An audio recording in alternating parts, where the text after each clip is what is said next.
अंतरायतिमिरोपशान्तये शान्तपावनमचिन्त्य वैभवं तं नरं वपुषि कुञ्जरं मुखे मन्महे किमपि तुन्दिलं महः शरणं करवाणि शर्मदं ते चरणं वाणि चराचरोपजीव्यं करुणामसृणैः कटाक्षपातैः कुरु माम् अम्बकृतार्थसार्थवाहं शारदा शारदाम्भोजवदना वदनाम्बुजे सदास्माकं सन्निधिः सन्निधिं क्रियात् विमलपटी कमलकुटी पुस्तकरुद्राक्ष शस्तहस्तपुटी कामाक्षि पक्ष्मलाक्षी कलितविपञ्ची विभासि वैरिञ्ची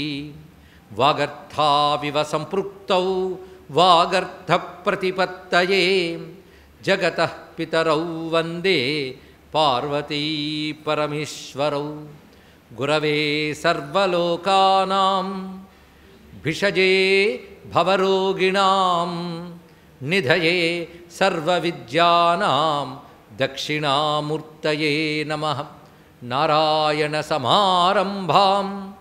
व्यासशङ्करमध्यमाम् अस्मदाचार्यपर्यन्तां वन्दे गुरुपरम्परां नारायणं नमस्कृत्य नरं चैव नरोत्तमं देवीं सरस्वतीं व्यासं ततो जयमुदीरयेत् यज्ञेश अच्युत गोविन्द माधव अनंत केशव कृष्ण विष्णो हृषीकेश वासुदेव नमोस्तुते कृपासमुद्रं सुमुखं त्रिनेत्रं जटाधरं पार्वती वामभागं सदाशिवं रुद्रमनन्तरूपं चिदंबरेशं हृदि भावयामि चिदंबरेशं हृदि भावयामि यस्मात् सर्वं समुत्पन्नं चराचरमिदं जगत् इदं नमो नटेशाय तस्मै कारुण्यमूर्तये पुण्डरीकपुरमध्यवासिनीं वृत्तराजसहधर्मचारिणीं अद्रिराजतनयां दिने दिने चिन्तयामि शिवकामसुन्दरीं चिन्तयामि शिवकामसुन्दरीं मूकं करोति वाचालं पङ्गुं लङ्घयते गिरिं यत्कृपातमहं वन्दे परमानन्दताण्डवं परमानन्दताण्डवं परमानन्दताण्डवं परमानन्दमाधवं शिवाय गुरवे नमः शिवाय गुरवे नमः शिवाय गुरवे नमः श्रीमात्रे नमः श्रीमात्रे नमः श्रीमात्रे नमः श्री विष्णुरूपाय नमः शिवाय श्री विष्णुरूपाय नमः शिवाय श्री विष्णुरूपाय नमः शिवाय श्री चित्सभेशाय नमः शिवाय श्री चित्सभेशाय नमः शिवाय श्री चित्सभेशाय नमः शिवाय नमो महद्भ्यो ऋषिभ्यो गुरुभ्यो नमः यस्मात् सर्वं समुत्पन्नं चराचरमिदं जगत् इदं नमो नटेशाय तस्मै कारुण्यमूर्तये नमो महद्भ्यो ऋषिभ्यो गुरुभ्यो नमः शिवकामसुंदरी समेत श्री चित्सभेश्वर परमानंद तांडवमूर्तये नटेश्वराय नमः शिवाय। చిదంబరమయమైన సభా సదస్సుకి సవినీయ నమస్సులు సమర్పణ చేసుకుంటూ ఉమాపతి శివాచార్యుల వారు అనుగ్రహించిన కుంచితాంగ్రి స్తవం అని చెప్పుకుంటూ వస్తున్నాం. నిన్నటి రోజున కూడా నటరాజు యొక్క దివ్య వైభవం, ఇక్కడున్న కాళీ యొక్క తత్వాన్ని మనం చెప్పుకున్నాం. కాళీ స్వరూపము, కాళీ క్షేత్ర వైభవం వివరించుకుని ఆ తర్వాత స్వామి మూర్తిని ధ్యానిస్తూ డమరుకం యొక్క గొప్పతనాన్ని, అది కూడా నందికేశ్వరుడు దర్శించిన శివస్వరూపం ఏదైతుందో దాన్ని మనం దర్శిస్తున్నాం ఇప్పుడు మనస. అందులో చతుర్హస్తములు, ఆ చతుర్హస్తాల్లో డమరకం యొక్క ప్రాధాన్యం ప్రత్యేకంగా చెప్తూ ఈ డమరకం శబ్దబ్రహ్మస్వరూపము అని చెప్పినటువంటి మహానుభావుడు మరొక చోట ఈ శబ్దబ్రహ్మము అక్షర రూపంగా వచ్చింది అని చెప్పారు. ఈ అక్షర రూపమైనదే 43 అక్షరములుగాను 14 సూత్రములుగాను వచ్చాయి. దీని నుంచే మాతృకావర్ణములు కూడా ఉత్పన్నమయ్యాయి. కనుక సర్వమంత్రములకు మూలమైన అక్షరములు ఉత్పన్నమైనది ఆ డమరకం నుంచే. అదేవిధంగా శబ్దబ్రహ్మం యొక్క మరొక స్వరూపం స్వరము, సంగీతము. ఈ సంగీత విద్య అంతటికీ డమరకం ఎలా మూలమో ఒక్క శ్లోకంలో వివరించారు కుంచితాంగ్రి స్తవంలో ఉమాపతి శివాచార్యులు. దీనికి చిదంబర రహస్యం మొదలైన గ్రంథాల ప్రమాణాలతో మనం సంగీత శాస్త్రం కూడా ఉందని చెప్పుకున్నాం. అంతేకాదు మరొక మాట కూడా మరొక చోట చెప్తాడు. అదేమిటంటే నానాజీవభావం ఏదైతే ఉన్నదో ఆ నానయ జీవభావము, నానాజీవభావం అంటే ద్వైతం అండి. అనేక మంది జీవులు ఉన్నారు, ఒక ఈశ్వరుడు ఉన్నాడు అనేటువంటి భావం ఏదైతుందో దాన్ని నానాజీవభావం అంటారు. ఇది ద్వైతం. నానాజీవాత్మవాది ప్రకటిత కున్నయా భాసయుక్త్యద్రిపక్ష ద్వంద్వచ్ఛేదానుధావన్ డమరుకముఖర జ్ఞాత సత్యార్థలోకం వాంఛాకల్పద్రుకల్ప ప్రపదయుగనత బ్రహ్మనిష్టావళిం తం చిన్మాత్రం చిత్సభేశం నిరతశయగుణం కుంచితాంఘ్రిం భజేహం. ఈ శ్లోకం 248. ఇక్కడ ఎందుకు చెప్తున్నామంటే డమరకం గురించి చెప్తూ మొదట అక్షరములు, తర్వాత సంగీతం అన్నాం. ఈ విద్యలు రెండూ కూడా మనకి సాధనోపయోగి, సాధనానికి ఉపయోగిస్తున్నాయి. సాధన దాటిన సిద్ధి దశలోకి ఇంక వెళ్ళవు. మంత్రం ఎంతసేపు అంటే పరమాత్మ అనుభూతి వరకే. అప్పుడు కూడా మంత్రం చేస్తామండి. శివుడు కనబడ్డాక కాసేపు ఆగు మాల చేసి వస్తాను అప్పుడు అండవు. ఆ అనుభూతిలోకి వచ్చాక ఇంకా మాట లేదు. కనుక మాటలకు దాటిన పరతత్వాన్ని పొందడానికి పనికొచ్చే మాట మంత్రం. అది మిగిలిన మాటలు లోకం వైపు పడేస్తాయి, మంత్రం పరమేశ్వరుడు వైపు తీసుకెళ్తుంది. అందుకే మంత్రము అక్షరమే. లోకంలో మనం మాట్లాడేవి అక్షరములే, కానీ ఏ అక్షరం పరమాత్మ వైపు తీసుకెళుతుందో ఆ అక్షరం మన గ్రాహ్యం. అదే శాస్త్రం, అదే మంత్రం. కనుక శాస్త్రం పరమాత్మ వైపు తీసుకెళ్ళడానికి పనికొచ్చేదాన్ని శాస్త్రం అనాలి. ఆ శాస్త్రంలోని అక్షరాలే వేదముల అక్షరాలు, ఉపనిషత్తుల అక్షరాలు, మహావాక్యాల అక్షరాలు, మంత్రములు అక్షరాలు. కానీ చిత్తశుద్ధికి కానీ ముక్తికి కానీ ఇహపర సాధనకి కానీ మంత్రం సహకరిస్తుంది. మంత్రాలన్నీ అక్షర స్వరూపాలే, శాస్త్రాలన్నీ అక్షర స్వరూపాలే. అక్షరం ఉత్పన్నమైనది డమరుకం నుంచే. ఇక్కడ డమరుకం స్పందింపజేయడంలో మరొక పరమార్థాన్ని చెప్తారు. ఏంటంటే తాను స్వతసిద్ధంగా మౌనస్వరూపుడే. ఆయన స్పందింపజేస్తేనే అక్షరములు వచ్చాయి, అది చెప్పుకోవాల్సింది. ఆయన స్పందింపజేస్తే అక్షరం లేదు. కనుక పరమమైన శాంతము ఆయన స్వరూపమైతే లోకోద్ధరణ కోసం ఆయన డమరుకనాదం చేశాడు. ఆ డమరుకనాదం లోకోద్ధరణ అని తెలుసుకోవడానికి ఋష్యత్వం ఉండాలి. అందరికీ సాధ్యం కాదు. అది ఋషులైన సనక సనందనాదులు, పాణ్యాదులు దాన్ని పట్టుకోగలిగారు. అదేవిధంగా నారదులు వారు ప్రత్యేక తపస్సు చేసి మంత్రయోగంతో ఆ డమరుకం నుంచి సంగీత విద్య మొత్తం అభ్యసించి వీణ ద్వారా దాన్ని విస్తరింపజేశాడు. ఇది నిన్న మనం చెప్పుకున్నాం. అంతేకాదు అసలు విద్య అయినటువంటిది, అసలు విద్య అంటే బ్రహ్మ విద్య.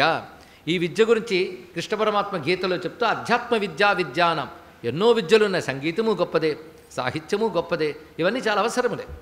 కానీ పరమార్థ దృష్టిలోకి వచ్చేటప్పటికల్లా జీవబ్రహ్మైక్యమే గొప్ప విద్య. అన్ని విద్యల్లో గొప్ప విద్య ఏమిటంటే నువ్వు బ్రహ్మమువు అని నీకు తెలియజేసే విద్య గొప్పది. అది మనకు తెలియడానికి అంత తేలిక కాదు. ఎందుకంటే ఉపాధి తాదాత్మ్యం అలవాటైపోయిన జీవుడికి వినడానికి కటువుగా అనిపించేదే బ్రహ్మ విద్య. ఇది తెలుసుకోండి. ఇక్కడ అదొక్కటే అర్థం కాలేదంటారు. కావాలంటే ఉపాసనలు చేస్తారు, మంత్రాలు చేస్తారు, అహంకారాలకు ఏం కొద ఉండదు. కానీ బ్రహ్మ విద్య వచ్చేటప్పటికల్లా పనిచేయదు బుద్ధి. పెద్ద పెద్ద బ్రెయిన్ ఉంటూ వరల్డ్ వెండి జీనియస్లు అనిపించుకోవచ్చు. కానీ బ్రహ్మ విద్య విషయంలో అందరూ మూర్ఖులే అన్నారు. నేను అనలేదు, శంకర భగవత్పాలు అన్నారు. కనుక అందరూ అవిద్యామయులే. పశ్వాదివి రవిశేషాహ అంటాడు బ్రహ్మసూత్రాల్లో. వీళ్ళందరూ పశువుల కంటే తేడా ఏమీ లేదు అన్నాడు. ఇక్కడ బహిర్ముఖత్వం ఉన్నంతకాలం పశుత్వమే. కనుక బ్రహ్మ విద్య ఒక్కటే విద్య అని పరమాత్మ తాను స్వయంగా ప్రకటించారుగా అధ్యాత్మ విద్య. ఆ బ్రహ్మ విద్య ఎవరిస్తారు?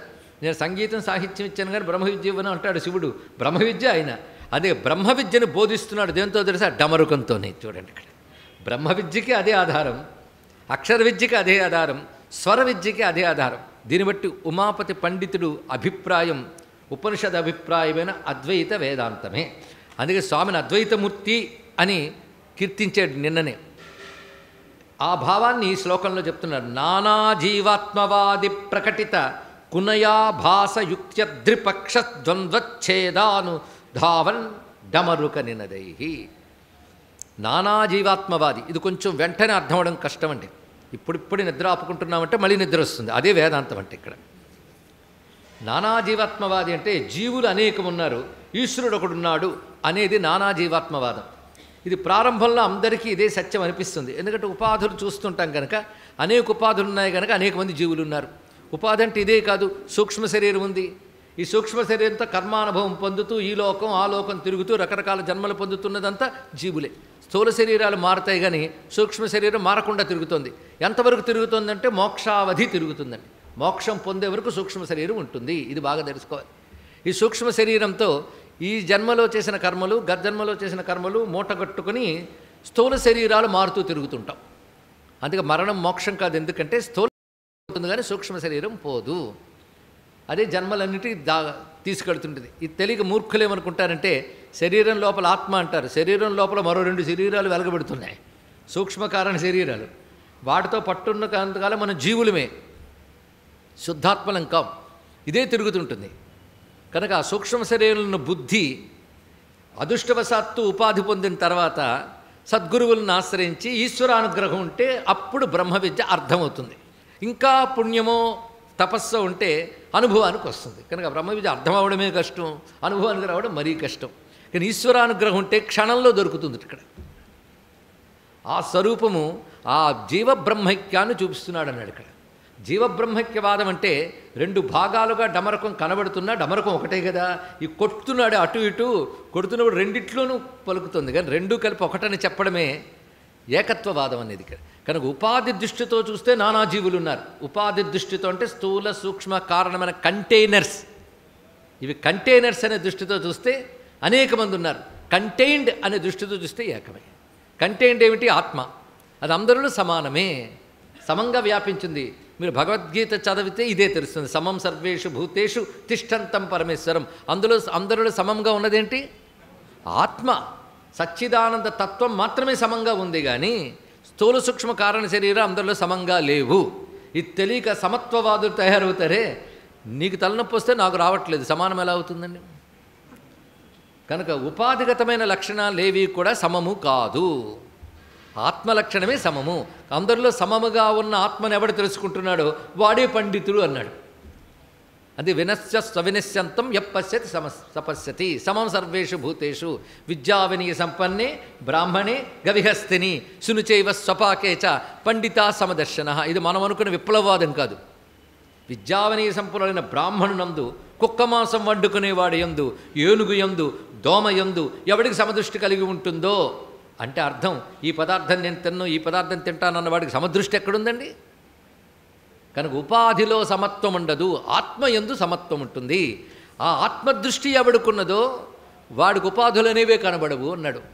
10 నగలు పెట్టినా ఒకే బంగారం చూసేవాడు బంగారం కావాలనుకున్నవాడు, నగలనే చూసేవాళ్ళు అలంకారాలు కావాలనుకునేవాళ్ళు. ఇప్పుడు చెప్పండి, ఇక్కడ 10 రకాల ఆభరణాలున్నా ఒకే బంగారం ఎలాగో అనేక రకాల ఉపాధులున్నా ఆత్మ అనే బంగారం ఒకటే. ఈ దృష్టి అద్వైత దృష్టి. అప్పటికి ఇంక జీవభావం పోతుంది. అంటే ఉపాధులతో తాదాత్మ్యం పోయి పరమాత్మతో తాదాత్మ్యం. ఉపాధులతో తాదాత్మ్యం అంటే జీవుడు, పరమాత్మతో తాదాత్మ్యం అంటే ఎవరు? పరమాత్మయే. వాడు అహం బ్రహ్మాస్మని వాడికి చెల్లండి. అంతవరకు కబుర్లే ఇవన్నీ కూడా. అయితే సత్యం అది సత్యమేనా? కంటికి కనబడేది ఇది. ఇది ఎలాంటిదంటే ఆకాశం నీలంగా ఉండకపోయినా నీలంగా ఎలా కనబడుతుందో, కనబడుతున్నంత మాత్రాన్ని నీలం సత్యం అనుకోకూడదు. నీలం కాదని నీకు ఎరుకుండాలి. అలాగే నానా జీవత్వం కనబడుతున్నా పరమాత్మ సత్యమని ఎరుకుండాలి. ఆ ఎరుకు అనుభవానికి రావాలి.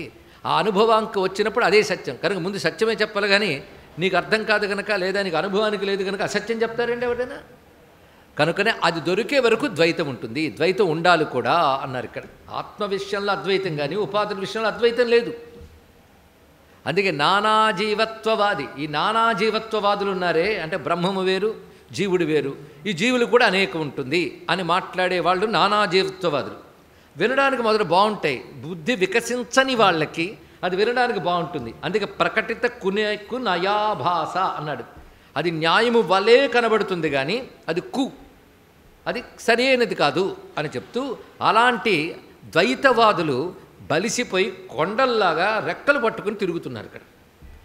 అలాంటి కొండల్లా ద్వైతవాదులు రెక్కలేసుకు తిరుగుతుంటే అద్రిపక్ష ద్వంద్వచ్ఛేదానుధావత్ అన్నాడు ఇక్కడ. అద్రిపక్షములు రెండు రెక్కలు ఎందుకు చెప్పారంటే ద్వైతవాదం చెప్పడం కోసం. కొండల్లాంటి రెండు రెక్కలు అంటే బలిసిన అజ్ఞానంతో కూడినటువంటి ద్వైతవాదుల యొక్క ఆ అజ్ఞాన రూపమైన రెక్కల్ని తొలగించుతూ, అది తొలగించడం కోసం డమరుక ముఖరజ్ఞాత సత్యార్థలోకం. ఆ డమరుక ముఖరం అంటే ధ్వని, డమరుకంతో చేసే ధ్వనితో జీవబ్రహ్మైక్యాన్ని బోధిస్తున్నటువంటి స్వామి. అలాంటి స్వామి కేవలం బ్రహ్మజ్ఞానం ఇస్తాడండి, ఎంతో ఆశపడిచ్చుకొడిచ్చాం అని అనుకోవద్దు. ఏదైనా ఇస్తాడైనా. బ్రహ్మజ్ఞానం ఇచ్చేవాడు ఏదైనా ఇవ్వగలడు, ఏదైనా ఇవ్వగలిగేవాడు బ్రహ్మజ్ఞానం ఇవ్వలేడు. రెండుకి చాలా తేడా ఉన్నది. దీన్నే పరమాత్మ గొప్ప మాట చెప్పాడు. జీవనది ప్రవహిస్తూ ఉంటే ఇంకా చిన్నవైన పడియలతో పనేముంది అన్నాడు. పడియలంటే చలములు మొదలైన చిన్న చిన్నవి. ఎప్పుడు జీవనది లేనప్పుడు అందులోంచి నీరు తోడుకుంటాం. జీవనది ప్రవహిస్తే ఇంకేముంది అని బ్రహ్మ విద్య లభించిన వాడికి ఇంకేమీ అక్కర్లేదయ్యా అనే మాట గీతలో యావానర్థ ఉదపాని అనేటువంటి శ్లోకంలో చెప్పాడు. నేను మళ్ళీ భగవద్గీత చెప్తున్నానండి, ఏదో కొత్త సబ్జెక్ట్ చెప్పి తలపెట్టి నొప్పి పెడుతున్నాం అనుకోవద్దు. భగవద్గీత మనది అనుకుంటాంగా, భగవద్గీతలు ఇదే వెలగబెట్టాడు స్వామి కృష్ణ పరమాత్మ. అందుకే ఈ భావం మనం జాగ్రత్తగా వింటే ఏం తెలుస్తున్నది? కల్ప ప్రపద యుగనత బ్రహ్మనిష్టావళింతం. ఎన్నో కోరికలు ఇవ్వగలిగిన పాదము కలవాడైనప్పటికీ, అందుకే వాంఛా కల్ప ప్రపదం. ప్రపదం అంటే మీగాళ్ళు, అరిపాదాలకు కాకుండా పై భాగాన్ని ప్రపదం అంటాం. కూర్మపుష్ట జైష్ణు ప్రపదాన్విత అన్నాం కదా. స్వామి ప్రపదాలు పట్టుకుంటున్నట్టు అటే చూస్తున్నట్టు ఎవరు? యోగులు. అయితే ఆ ప్రపదములకు సామాన్యమైన శక్తి లేదు, ఏదైనా ఇవ్వగలవు. ఏదైనా ఇవ్వగలిగిన పాదాలని బ్రహ్మనిష్ఠులు పట్టుకుంటున్నారు. అది తెలుసుకోన్నాడు ఇక్కడ. బ్రహ్మనిష్ఠులు ఏదైనా ఇవ్వగలిగినట్టు పట్టుకోరండి, అంటే లౌకిక విషయాలు అక్కర్లేదు. అలాంటిది బ్రహ్మనిష్ఠులు పట్టుకుంటున్నారు. ఎందుకు అంటే ఏదైనా ఇవ్వడం కాదు, బ్రహ్మజ్ఞానాన్ని ఇస్తున్నాడు. అందుకే తన పాదాలు పట్టుకున్న వాళ్ళకి డమరకం చూపించి, అలాంటి కోరుకున్న వాళ్ళకి డమరకం ద్వారా బ్రహ్మజ్ఞానాన్ని చెప్తున్నాడు. కనుక అక్షరాలు ఇచ్చినది అదే, స్వరాలు ఇచ్చినది అదే. బ్రహ్మ జిజ్ఞాస కలిగిన వారికి బ్రహ్మజ్ఞానం కూడా ఇచ్చేది అదే. బ్రహ్మ జిజ్ఞాస కలిగిన వారికి వాంఛలు ఉండవు. బ్రహ్మ జిజ్ఞాస ఉన్న వాళ్ళకి, బ్రహ్మమే కావాలనుకున్న వాడికి లౌకిక వాంఛలు ఉండవు. ఇది ఉందండి, అది కావాలండి అంటే ఇది తీరడానికి కొన్ని జన్మలు పడతాయి, దానికి చాలా దూరం నువ్వు ఇప్పుడు. ఎందుకంటే వాసనాప్రాయంగా వాంఛలున్నా మళ్ళీ జన్మలు ఎత్తక తప్పదు కదా, అనుబంధాలు లాగేస్తాయి. అందుకే భగవంతుడి పాదాలను ఆశ్రయించి ధర్మబద్ధమైన కోరికలు ముందు కోరుకోండి, ముందు ఫిల్టర్ చేయండి. ధర్మబద్ధమైన కోరికలు తీరితే ఎప్పుడైనా బ్రహ్మజ్ఞానం పొందడానికి అర్హత వస్తుంది. అప్పుడు మరో స్కూల్కి వెళ్ళండి అన్నాడు ఆయన. నేనే ఇస్తానంటాడు, అది గొప్ప విషయం. అన్నీ ఆయనే ఇస్తున్నాడు. కోరికలు తీర్చుతాయి ఆ పాదాలు, బ్రహ్మజ్ఞానం ఇస్తాడు. ఇద్దరికీ బోధించేది అదే. కోరికలు తీర్చుకోవాలంటే కావాల్సిన మంత్ర విద్య, స్వర విద్య అన్నీ ఇస్తున్నాడు. ఆ డమరుకంతోనే బ్రహ్మ విద్యను కూడా బోధిస్తున్నాడు. కానీ డమరుకం ఇప్పుడు ఎన్ని విద్యలు ఇచ్చింది? అపరావిద్యలైనటువంటి సంగీత సాహిత్యాది శాస్త్రములను ఇస్తున్నది. పరావిద్య అయిన బ్రహ్మ విద్యని ఇస్తుంది. కనుక ఆ డమరుకం దగ్గర నిన్న ఆగం ఎవడ పూర్తి చేసాం. బ్రహ్మ విద్యతోనే పూర్తి కదా. కానీ ఈ శ్లోకం 248 అయినా వెతుక్కుని అక్కడికి వెళ్ళాం ఇప్పుడు ఇక్కడ. అని నానా జీవాత్మవాది ప్రకటిత కునయాభాస యుక్త్యద్రిపక్ష ద్వంద్వచ్ఛేదానుధావన్ డమరుక ముఖరజ్ఞాత సత్యార్థలోకం. సత్యార్థాన్ని తెలుసుకునేటట్టు చేసినటువంటి వాడు. వాంఛాకల్పద్రుకల్ప ప్రపద యుగనత బ్రహ్మనిష్టావళింతం చిన్మాత్రం చిత్సభేశం నిరతిశయ గుణం కుంచితాంఘ్రిం భజేహం. మొత్తానికి చిన్మాత్రుడు. చిన్మాత్రుడు అంటే పరమాత్మ దగ్గర చిత్తు తప్ప మరొకట్లేదు, కేవలం చిత్తే ఉందండి. దేవుని బాగుందా? కావలసిందే అది. చిత్ అంటే జ్ఞానం. అదే చిత్ అనే మాట కాన్షియస్నెస్. ఇది ప్రధానమైన మరొక అర్థం, చైతన్యం. జ్ఞానం అంటే విషయ జ్ఞానం కాదు, ఇది బాగా తెలుసుకోండి. మ్యాథమెటిక్స్ వచ్చు కనుక నేను చిన్మాత్ర స్వరూపుని అంటే లాభం లేదు. విషయ విజ్ఞానం అంతా చిత్ అనిపించుకోదు. చిత్తు వల్ల వచ్చిన బుద్ధి జ్ఞానం అది. ఇక్కడ బుద్ధికి ఆ జ్ఞానం ఏ చైతన్యం వల్ల వస్తుంది? కనుక నాలెడ్జ్లు ఎన్నో ఉండొచ్చు.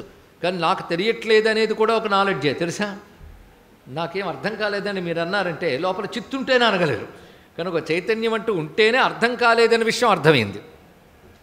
అదే లేకపోతే ఏం అర్థమవుతుంది? కనుక లోపల ఉండేది కాన్షియస్నెస్. మీ నిద్రపోయినా ఉంటుంది అది. ఇక్కడ పండితుడికి అదే, పామరుడికి అదే.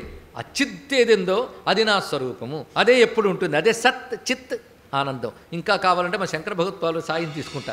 చిదానంద రూప శివోహం శివోహం. మనకు అన్నీ వచ్చు, షట్కాలు దశకాలు అన్నీ వచ్చు మనకి ఇక్కడ. అందుకే చిదానంద రూప శివోహం శివోహం. నేనే శివుణ్ణి, నేనే శివుణ్ణి అన్నప్పటికల్లా వచ్చిన భావం ఏమిటి? స్పష్టంగా బ్రహ్మ విద్య, అదే బ్రహ్మ విద్య. అలాంటి స్వరూపంగా భగవానుడు తెలియజేస్తున్నాడు. చిన్మాత్రం అక్కడున్నాడు. చిత్సభేషం తర్వాత మాట. అలాంటి చిన్మాత్ర స్వరూపుడు చిత్సభలో ఉన్నటువంటి భగవానుడు. ఆయన ఎటువంటి వాడు అంటే ఆశ్రయించిన వారికి అన్ని కోరికలు తీస్తూ నిరతశయ గుణం. ఒక్కొక్క శ్లోకాన్ని వ్యాఖ్యానిస్తే నాకు సూత్రాల్లో కనబడుతుంది. నిరతిశయ గుణం అంటే అంతులేని గుణములు కలవాడు. మరి గుణాలుంటే ప్రపంచమే, గుణాలు లేకపోతే గుణాతీత. గుణాతీత సౌచిత అన్నాడు భగవానుడు. ఎప్పుడు త్రిగుణాతీతుడే. త్రిగుణాతీతుడేమిటి? చిన్మాత్రం.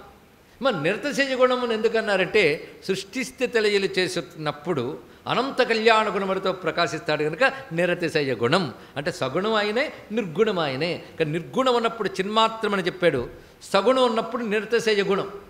అర్థం కానంత వరకు సగుణం అండి, అర్థమైతే నిర్గుణం. ఈ 2 పాయింట్లు గుర్తుపెట్టుకోండి. అర్థం కానంత వరకు భగవంతుని ఎలా అర్థం చేసుకోవాలి? అనంత కళ్యాణ గుణ సంపూర్ణ నిరతశయ గుణ. అనంత కళ్యాణ గుణాల్లోనే దయా, సత్యము ఇత్యాదులన్నీ ఆయనలో ఉన్నాయి. ఇవన్నీ గుణములే. కానీ అవి నిన్ను అనుగ్రహించడం కోసం స్వామి ధరించాడు. అలా పట్టుకోగా కొంతకాలానికి నిర్గుణమే తీసుకెళ్తాడు. ఎందుకంటే మునిగే వరకు గంగ కనబడుతుంది, ఒడ్లు కనబడతాయి. మునిగేక ఆ లోపలే గంగలోనే ఉంటావు అక్కడ. కనుక భగవంతుడిని ఆశ్రయించే వరకు అనంత కళ్యాణగుణ సంపన్నుడు. అందుకే స్వామి ఎంత అందంగా ఉన్నాడు. చెయ్యి పక్కెత్తాడు, డమరకం పట్టుకున్నాడు, ఇలా పట్టాడు. ఇవన్నీ దివ్యగుణములతో స్వీకరించాడు. కానీ ఒక్కొక్క తత్వం తెలుస్తుంటే ఎక్కడికి వెళ్ళిపోయాం? గిరిజాకారం ఆకారహీనం అనే స్వరూపంలో గడిపోయామో లేదా? అక్కడ చిన్మాత్రం. ఆ స్వరూపం కేవల చైతన్యం, మిగిలినవి చిత్త ఆభాసలు. ఆ చైతన్యం వల్ల ప్రకాశిస్తే ఇవే చైతన్యం అనిపించుకుంటాయి. అది ఇక్కడ ఉదాహరణగా నా శరీరం చైతన్యంగా ఉందండి, నా బుద్ధి చైతన్యంగా ఉందండి అంటాం. కానీ బుద్ధి కానీ శరీరం కానీ వాడి సహజ చైతన్యము లేదు. ఇది ఎలాంటిదంటే సూర్యుడి వల్ల నేల ప్రకాశిస్తూ ఉంటే నేల ప్రకాశిస్తోంది అనకూడదు, సూర్యుడి యొక్క ప్రకాశం ఇక్కడ. అలాగే చిన్మాత్ర రూపుడైన పరమేశ్వరుని యొక్క చిద్రూపమైన శక్తి ప్రసరిస్తే శరీరము, ఇంద్రియాలు, బుద్ధి, ప్రాణాలు అన్నీ పనిచేస్తున్నాయి. కానీ ఇవన్నీ ఎవడి పనుల వల్ల పనిచేస్తున్నా వాడు మాత్రం చిన్మాత్రం. అంతేగాని శరీరం చిన్మాత్రం కాదు, చిదాభాస. ఆయన చిన్మాత్ర. ఇలా నేలని కాంతిని కలిపేయకూడదు, శరీరాన్ని చైతన్యాన్ని కలిపేయకూడదు. కలిపేసుకుంటున్నా కనుక శరీరం పోతుందంటే ఏడుపు వస్తుంది మనకి ఇక్కడ. అరే పోయే లక్షణం అనేది అది ఇక్కడ. పోని లక్షణం చిత్తు. నీకు పోకుండా ఉండాలంటే నువ్వు చిద్రూపుడు అయిపోవు. అయిపోవాలంటే చిదానంద రూప శివోహం శివోహం. పాట పాడితే రాదు ఇది. ఆయన అనుగ్రహం లేనిది రాదు. మీరెన్ని ఉపనిషత్తులు అటు ఇటు చదివినా ఆయన అనుగ్రహించవలసిందే, ఆ పాదాలు పట్టుకోవలసినదే. అందుకు బ్రహ్మ జిజ్ఞాసతో పట్టుకుంటారు ఆయన పాదాన్ని యోగులు. తర్వాత బ్రహ్మనిష్ఠులే ఆ పాదాలను వదలరు. అది తెలుసుకోవాల్సింది. బ్రహ్మనిష్ఠులైతే శివుడిని వదిలేస్తారా? అదే ఆయనని తెలిసి ఆయన వదలకుండా పట్టుకుంటారు. అందుకే బ్రహ్మనిష్ఠావళిం అనే అద్భుతమైన మాట వేశారు. ఒకరు కాదు, ఇద్దరు కాదు, బ్రహ్మనిష్ఠులందరూ ఆయన్ని ఆశ్రయించారు. ఆచార్యేంద్రం కరకలిత చిన్ముద్రమాత్మ అని ఆనంద రూపం చదువుకుంటున్నాం కదా. మౌన వ్యాఖ్య ప్రకటిత పరబ్రహ్మతత్వం యువానం వర్షిష్టాంతే వసదృషిగణై ఆవృతం బ్రహ్మనిష్టై. ఆ బ్రహ్మనిష్టావళింతం. అటువంటి ఆచార్యేంద్రుడు ఆయనేగా దక్షిణామూర్తి. అందుకే దక్షిణామూర్తిలో చిన్ముద్ర ఉంటుంది, ఈయన చిన్ముద్ర లేదు. అక్కలే డమరకం అది అని చెప్పాడు ఇక్కడ. ఆ డమరుకంలోనే జీవబ్రహ్మైక్యాన్ని బోధిస్తున్నాడు. కానీ ఇప్పుడు డమరుకాన్ని నిన్న చూసిన కోణములు అక్షరం, స్వర విద్య.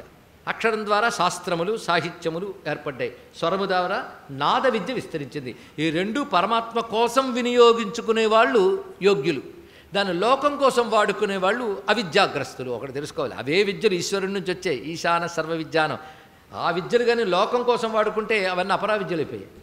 ఆ విద్యను పరమాత్మ కోసం వాడుకో అంటే మంత్రం చేయి. కానీ మంత్రం ద్వారా అష్టసిద్ధులు వస్తాయని కాకుండా పరమాత్మ కృప సిద్ధించాలనుకుంటే మంత్రం కూడా బ్రహ్మజ్ఞానం వైపు వెళ్ళిపోయింది ఇక్కడ. అలాగే నాదం కూడా ఈశ్వరోపాసనకే వినియోగించాలి, అప్పుడు ధన్యత వస్తుంది. అందుకే నాకెంతొచ్చు అంతొచ్చు అని చెప్పుకోవడం కోసం ఆ సంగీతము.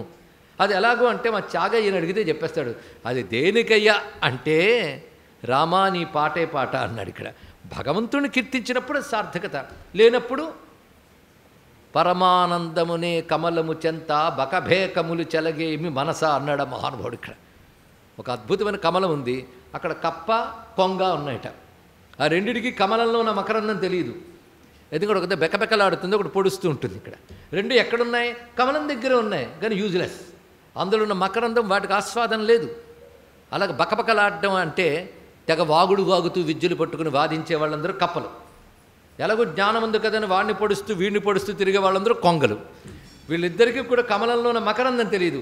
మకరందం ఏ సౌండ్ లేకుండా సౌండ్ చేస్తూ వచ్చిన తుమ్మిది అందులో మునిగి సౌండ్లెస్గా ఆనందిస్తుందండి ఇక్కడ. అలాగా మన హృత్కమలంలో ఉన్న పరమానంద రసము ఏదుందో అది సంగీతం కూడా అలాంటిదే. అది ఎవరు కొంతమందికి మాత్రమే తెలుసు. కానీ సంగీతం వచ్చున్న వాళ్ళందరూ బకబెకాలు లాంటి వాళ్ళే, ఎవరో కొంతమంది మాత్రమే ఇది గ్రహించగలరు అని అందరికీ అలా తెలుస్తుందని సంగీత జ్ఞానము భక్తి వినా సన్మార్గము కలదే మనసా ఎందుకు భృంగి నటేశ సమీరజ ఘటజ. అందుకే వీణావాదజ్ఞ తత్వజ్ఞుడు శివ మనోవిధమెరుంగరు అని మన కీర్తనలో తెలియజేశాడు. ఈ రహస్యాలన్నీ వాళ్ళకి తెలిసండి ఇక్కడ. అందుకే నరహరి కీర్తన నానిన జిహ్వ ఒరులు నుతింపగ నోపద జిహ్వ అని హనుమాచార్యుల వారు అందుకే అన్నారు. ఆయనకి వినియోగించనప్పుడు పనికిమాని సౌండ్సే అన్నారు ప్రహ్లాదులు వారు, అవునా లేదా? వైకుంఠు పొగడని వక్త్రంబు వక్త్రమే ఢమఢమ ధ్వనితోడి ఢక్కగాక అన్నాడు. కానీ ఢక్క నుంచి అన్నీ ఇచ్చాడు. ఇది తెలుసుకోండి ఇక్కడ. ఈయన ఢక్క నుంచి మాత్రం వచ్చినవన్నీ విద్యలే కనుక అన్ని విద్యలకి ఆధారమైన డమరుకానికి మనం నమస్కారం చేసుకుంటున్నాం. సర్వ విద్యా నిధానం డమరుకం.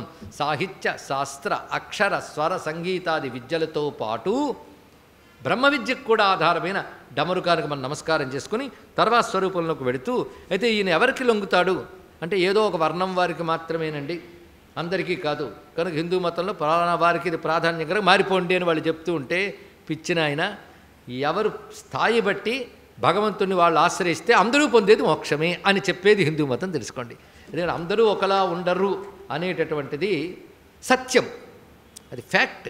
ఎవడు కాదంటే ఎవడు ఒప్పుకోగలడని అందరూ ఒకటని. అందరూ ఒకటి ఎప్పుడవుతారంటే నేను చెప్పినట్టు వాడికి తలనొప్పి వస్తే అందరికీ తలనొప్పి వచ్చేస్తే అప్పుడు ఒకటవుతారు కారు కదా. కనుక సమత్వం బూడిదలోనే ఉంటుంది నాయన అన్నాడు ఒక ఆయన. అంతా మొత్తం యశస్సు అయిపోతే ఈక్వల్, అంతేగాని ఉపాధులు ఉన్నంతకాలం సమత్వము లేదు. ఇది తెలుసుకోండి ఇక్కడ. ఈశ్వరుడి దృష్టిలో అందరూ సమానం కదండి. ఈశ్వరుడి దృష్టిలో సమానమే, నీ దృష్టితో కాదు. ఉపాధి దృష్టితో కాదు, ఈశ్వరుడి దృష్టితో సమానమే. ఆయన దృష్టి నీ దృష్టి ఒకటి ఎలా అవుతుంది? కనుక ఈ ఉపాధిని చక్కగా సక్రమంగా వినియోగించుకో. ఏ ఉపాధి వస్తే ఆ ఉపాధి. కొంతమందికి ట్రైన్లో వచ్చారండి, కొందరు ఫ్లైట్లో వచ్చారండి, కొంతమంది కారులో వచ్చి దానికి ఏమున్నది ఇక్కడ? అయితే కారులో రావడం, ట్రైన్లో రావడం, ఫ్లైట్లో రావడం గొప్ప కాదు, చిదంబరానికి రావడం గొప్ప. ఇది తెలుసుకోండి. వాడి ఉపాధిని అనుసరించి వాడు వస్తాడు, అవునా లేదా? అలాగే ప్రతి ఉపాధి కూడా ఈ చిదంబరేశ్వరుని ఆశ్రయిస్తే ఎవడైనా ముక్తి పొందుతాడు, సందేహం లేదు. మీరు చెప్తే మేము ఎలా నమ్ముతామండి? సాక్ష్యాలు చూపించండి. చూపిస్తున్నాను చూడండి అంటున్నాడు. దేవోయ పుల్కసాయ 29వ శ్లోకంలో కనబడుతుంది. పుస్తకాన్ని పట్టుకు చూసిన శ్రద్ధాళువుల కోసం చెప్తున్నాను, మిగిలిన వారు కారణం కాదండి. వారు ఒక శ్రద్ధాళువులు, పుస్తకం చూసినా అక్కర్లేదు, వింటూ ఆనందిస్తామని వాళ్ళు శ్రద్ధాళువులే. అందరికీ నమస్కారం. ఎందుకంటే ఉభయ విధమైనటువంటి శ్రోతలు కూడా మాకు పూజనీయులే. ఇది తెలుసుకోండి ఇక్కడ. అందుకే ఈ విషయంలో దేవోయ పుల్కసాయ ద్విజకుల జనుషే వల్కలస్యాత్మజాయ నందాభిఖ్యాయ ముక్తిం కణతృణసుధియే దత్తవాన్ భక్తివశ్య నిత్యత్వం వ్యాఘ్రపాద ప్రతిత ఫణిపతి స్తోత్రకుర్జైమినిభ్య తాంస్తాన్ కామాంస సర్వాన్ తమజరమమరం కుంచితాంఘ్రిం భజేహం. అజరమమరం అనడంలో అజరో అమరహ అని ఉపనిషత్ పదం ఇక్కడ చూపిస్తున్నారు. ఇక్కడ దేవోయ, ఏ దేవుడు పుల్కసునికి, పుల్కసుడు అంటే అల్పమైన వర్ణానికి చెందినటువంటి వాడు, ద్విజకుల జనుషే బ్రాహ్మణ జన్మ పొందిన వాడికి ఇద్దరికి కూడా వల్కలస్యాత్మజాయ, వల్కలుడు అని ఒక రాక్షసుడు ఉండేవాడు. ఆ రాక్షసుడు కొడుకు వాల్కలి, వీడు పెద్ద దుర్మార్గుడు, లోకకంటకుడు. వాణ్ణి సంహరించడం ఎవరి వల్ల కాలేదు. అప్పుడు ఇంద్రాది దేవతలందరూ కలిసి నారాయణుని ఆశ్రయించారు. నారాయణుడు చిదంబరానికి వచ్చేసి శివుణ్ణి ప్రార్థన చేసి శివుడి నుంచి ఒక సహస్రనామ స్తోత్రాన్ని పొందాడు. ఈ విషయం మనకి ఆకాశ భైరవ తంత్రం, ఆకాశ భైరవ కల్పంలో దొరుకుతుంది. శివ నటేశ సహస్రనామ స్తోత్రం చాలా విశేషం. దానికి అద్భుతమైనటువంటి ప్రయోగ విధులు ఉన్నాయండి. ఎంతో మహిమాన్వితమైనది ఆ సహస్రనామ స్తోత్రం. పైగా అందులో చివరికి చెప్తాడు 25 మూర్తులకి సహస్రనామాలు ఉన్నాయట. శివుడికి 25 మూర్తులు, 25 మూర్తులు ఉన్నాయి. అందులోనే సోమాస్కంద ఇత్యాదులన్నీ వస్తాయి. 25 మూర్తులకి సహస్రనామాలు ఉన్నాయంటే 25 మూర్తులకి మంత్రాలు ఉన్నాయి. అందులో నటేశ్వరుడికి సంబంధించిన మంత్రశాస్త్రం చాలా విస్తారంగా ఉంది. ఇక్కడ ఎప్పుడూ కూడా నటరాజ సమీపంలో సహస్రనామ స్తోత్రం చదువుతుంటారు. ఆ సహస్రనామంలో సిద్ధహస్తులైన వారు దీక్షితులు. చూడండి, అంత మహిమాన్వితమైన సహస్రనామ స్తోత్రం అది. దాన్ని పొందిన వారెవరు అంటే నారాయణుడు. ఆ నారాయణుడు సాక్షాత్ చిదంబరేశ్వరుడైన శివుని ద్వారా పొందాడండి ఆయన. ఇక్కడ నారాయణుడే ఋషి, నారాయణుడు పొందినది అది. అంటే నారాయణుడు శివుడు ఒకడే అయినప్పటికీ కూడా మనకి నారాయణుడి ద్వారా లభించింది. ఆ విధంగా సహస్రనామ స్తోత్రం చేసిన తర్వాత నారాయణుడు ఆ వాల్కలి అనే రాక్షసుని సంహరించాడు.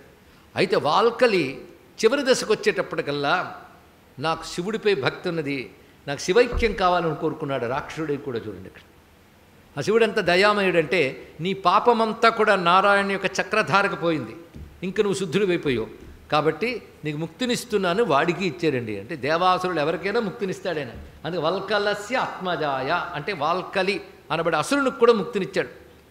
నందాభిఖ్యాయ నందుడు అనేవాడికి అంటే నందనార్, ఇక్కడ దగ్గర ఆదనూరు అని ఊరు ఉన్నది, దగ్గర సమీపంలోనే క్షేత్రం ఉందండి. ఆయనకి చిన్నప్పటి నుంచి ఏమిటంటే చిదంబరం అనే మాట వింటే కళ్ళ నీళ్ళు వచ్చేవి, ఒళ్ళు పులకించేది. అది శాస్త్రం ఏం చెప్తుందంటే చిదంబరం అనే మాట అంటే చాలు వాడి పాపాలు పోతాయి అని గ్రంథాల్లో ఉంది. చిదంబరమితి బ్రూయా సకుర్జననవర్జిత మృత్యుఘంటామణిపథం మోక్షమేవ సమాప్నుయాత్ అన్నాడు ఇక్కడ. వాడికి మోక్షమే లభిస్తుంది అన్నాడు ఇక్కడ. అంటే చిదంబరం అనే మాట తెలిసి అన్నా తెలియకన్నా పాపనాశనం అవుతుంది, అది ఎప్పటికప్పుడు ముక్తిని ఇస్తుంది అని చెప్పారు. చిదంబరం అనే మాటే మంత్రం. అది వినగానే ఆనందం కలగడం ఉన్నదే, అది అనేక జన్మ పుణ్య విశేషాలు వల్ల వస్తుంది. అందరికీ భగవన్నామాలు చెప్తే కళ్ళ ఆనందం వస్తుందా? కొందరికి ఆనందం కలుగుతుంది, అది అనేక జన్మల పుణ్య విశేషం వల్ల. అలా నందనార్కి చిదంబరం పేరు వింటే ఆనందం. ఇది ఏం చిదంబరంలో జరిగే ఉత్సవాల గురించి బాగా తెలుసుకున్నాడు. ఆయన చేసే పని ఏమిటంటే ఆ చర్మవృత్తి వాళ్ళది. చర్మవృత్తి అంటేనే అది అశౌచం అనాచారంతో కూడినది. అలా చేసేవాడు. అలాగే కొందరి దగ్గర పనులు చేసేవాడు ఆయన. అలా చేస్తున్నటువంటి వాడు స్వామికి డప్పులు చేసేటప్పుడు దానికి చర్మం చూడతారు, అవి స్వామికి సమర్పణ చేసేవట. అలాంటి భక్తి సంపన్నుడు ఆయన. విశేషించి ఇలాంటి వాళ్ళు చాలామంది ఉన్నారండి. అలాగే కర్మార కులాలభ్య కులాల జాతిలోకి చెందినటువంటి వాడు ఒకడు ఆయన ఉన్నాడు. ఆయన నీలకంఠ నయనార్ అంటారు. ఆయన పేరు నీలకంఠుడు. నీలకంఠ నయనారు కుండలు చేసేవాడు. ఆ కుండలు ఎవరికంటే స్వామికి చేసేవాడు ఆయన. ఇక్కడ స్వామికి కూడా అనేక మృత్యుపాత్రికలు వాడతారు కదా, యజ్ఞయాగాదులకు కావలసినటువంటివి. అందుకే ఒక యజ్ఞం జరిగిందంటే అన్ని వృత్తుల వారు ఇన్వాల్వ్ అవుతారు. ఆలయానికి కూడా అన్ని వృత్తుల వారు ఉంటారు. ఒక్కసారి హిందూ దేవాలయ చరిత్ర చూస్తే అన్ని వృత్తుల వారికి ఆధారం కల్పించేది హిందూ దేవాలయం. అలాగే రెవెన్యూ వేజ్ మీరు కానీ స్టాటిస్టిక్స్ తీస్తే ఇండియన్ ఎకానమీలో హిందూ టెంపుల్స్ ద్వారా వచ్చే ఇన్కమ్ చాలా ఎక్కువ, తెలుసుకోండి ఇక్కడ. కనుక ఈ ఎకానమీలో హిందూ టెంపుల్ అంత ప్రధానం. అలాంటిది మీరు టెంపుల్స్ నాశనం చేసేసి ఇంకెవరో ప్రార్థనా మందిరాలు కట్టుకుంటే వాళ్ళ ఇన్కమ్ వాళ్ళకే కానీ దేశానికి పనికిరాదు, తెలుసుకోండి. దేశానికి ఉపకారం చేస్తుంది, అన్ని వృత్తుల వారికి ఉపాధి కల్పన చేస్తుంది ఇక్కడ. అందుకే ఎవరెవరు ఏ ఏ విధములైన నైపుణ్యాలు వాళ్ళని ఆయా విభాగాల్లో పెడుతుంది, దానికి తగ్గట్టు వాళ్ళని అనుగ్రహిస్తూ ఉంటుంది ఇక్కడ. అంతేకాదు మొన్న కొన్ని కోట్ల మంది మన కుంభమేళాకు వచ్చారంటే ఇన్కమ్ ఎవడికి వెళ్తుంది? ప్రభుత్వ ఖజానానికి వెళ్తుంది, లిబరల్స్ వల్ల రావట్లేదు, తెలుసుకోండి ఇక్కడ. ఎంతెంత మొదటి నుంచి కూడా. అందుకే దేశ అభ్యున్నతికి సూక్ష్మమైన దివ్యశక్తితో కాపాడమే కాకుండా స్థూలమైనటువంటి ఆర్థిక వ్యవస్థ. ఒక ఆలయాన్ని బేస్ చేసుకుని ఎన్ని వృత్తులు ఉన్నాయో చూడండి. మతాలు మారిపోతే పసుపు కుంకాలు అమ్మడానికి లేదు, వాళ్ళు పసుపు కుంకాలు పెట్టుకోరు కదా, పెట్టుకుంటే పాపం కూడా. కానీ పసుపు కుంకాలు అమ్మడానికి లేదు, అవునా లేదా? దాని తర్వాత పువ్వులు అమ్మడానికి లేదు, పళ్ళు అమ్మడానికి లేదు, ఎందుకంటే నివేదనలు లేవు వాళ్ళకి. అలాగే పట్టుబట్టలు, దర్భలు, ఎన్ని యజ్ఞ ద్రవ్యాలండి, వీటి మీద బతుకుతున్న కుటుంబాలు ఎన్ని చెప్పండి. ఎప్పుడైనా ఆలోచించామా? ఆఖరికి ఇంకా తెలియదేమో మన సంస్కృతిని దెబ్బతీసి దేశాన్ని నాశనం చేయాలి, ఆలయాల్ని ధ్వంసం చేయాలనుకునే పాపాత్ములు కూడా కాంట్రాక్టులు మాట్లాడుకుని హిందూ దేవాలయ దగ్గర పూల షాపులు పళ్ళ షాపులు తెరిపించుకుని అమ్ముకుంటున్నారు. ఉంటూ కూడా దేవాలయం పట్ల ద్రోహ దృష్టి ఉంటుంది. కానీ మాకు కూడు పెట్టే దేవుడి మీద కృతజ్ఞత అయినా ఉండాలని కూడా లేదండి వాళ్ళకి ప్రారంభం. ఇది ఆలోచించవలసిన అంశం ఇక్కడ. దీన్ని బట్టి మన ఆలయాలు అందరినీ పోషిస్తున్నాయో. అలాగా కుమ్మరవృత్తునుడు నీలకంఠ నయనారు సామాన్యుడు కాడు, మహాభక్తుడు. వాళ్ళ ఆవిడ కూడా అంత భక్తురాలే. అయితే ఒకసారి ఆయన స్వామి కుండలపై సమర్పణ చేసి వస్తుంటే పెద్ద వర్షం పడుతుంది. ఆ వర్షం పడుతుంటే ఒక ఇంటి చూరు కింద ఆయన వెళ్ళి వర్షం నుంచి కాపాడడం కోసమని ఆ కిందకి వెళ్ళి నిలబడ్డాడు ఆయన. ఆ లోపల నుంచి సుగంధాలు వస్తున్నాయి. అది ఒక వేశ్యాగృహం. అయితే ఆమె కూడా భగవద్భక్తురాలే, ఆ వృత్తిలో ఉందంతే. ఆమె ఏం చేశాను, తడిసిపోతున్నాడు వాడు శివభక్తుడు అంటూ లోపలికి పిలిచింది. దానికి లోపలికి తుడుచుకోవడానికి వస్త్రం ఇచ్చిందండి. ఆయన తుడుచుకుని కాసేపు ఉండి వెళ్ళిపోయాడు. ఇక్కడ భార్య దగ్గరికి వెళ్ళాడు. భార్య ఏమన్నది అంటే, ఏమిటి వాసన అని అడిగింది. అంటే నేను వస్తున్నప్పుడు అబద్ధాలు ఆడలేదు, వస్తున్నప్పుడు అక్కడ చూరు కింద ఉన్నాను, ఆమె లోపలికి పిలిచింది, తుడుచుకోవడానికి ఇచ్చిందంటే నువ్వు అబద్ధమాడు, నువ్వు వేశ్యాగృహానికి వెళ్ళు, అందుకే పరిమళం వచ్చింది, అందుకే నన్ను ముట్టుకోకన్నది. ఇక్కడ నేను సత్యం చెప్పినా నువ్వు వెళ్ళలేదు కనుక నేను నిన్ను ముట్టుకోను అన్నాడు ఆయన. ఇద్దరు శివభక్తులు, మళ్ళీ ఇద్దరు శివపూజ చూసుకునేవాళ్ళు, ఒకరినొకరు ముట్టుకునేవారు కరెక్ట్. అలా చాలా కాలం గడిచిపోయింది. ఇది శివుడు చూశారండి, గొప్ప విషయం.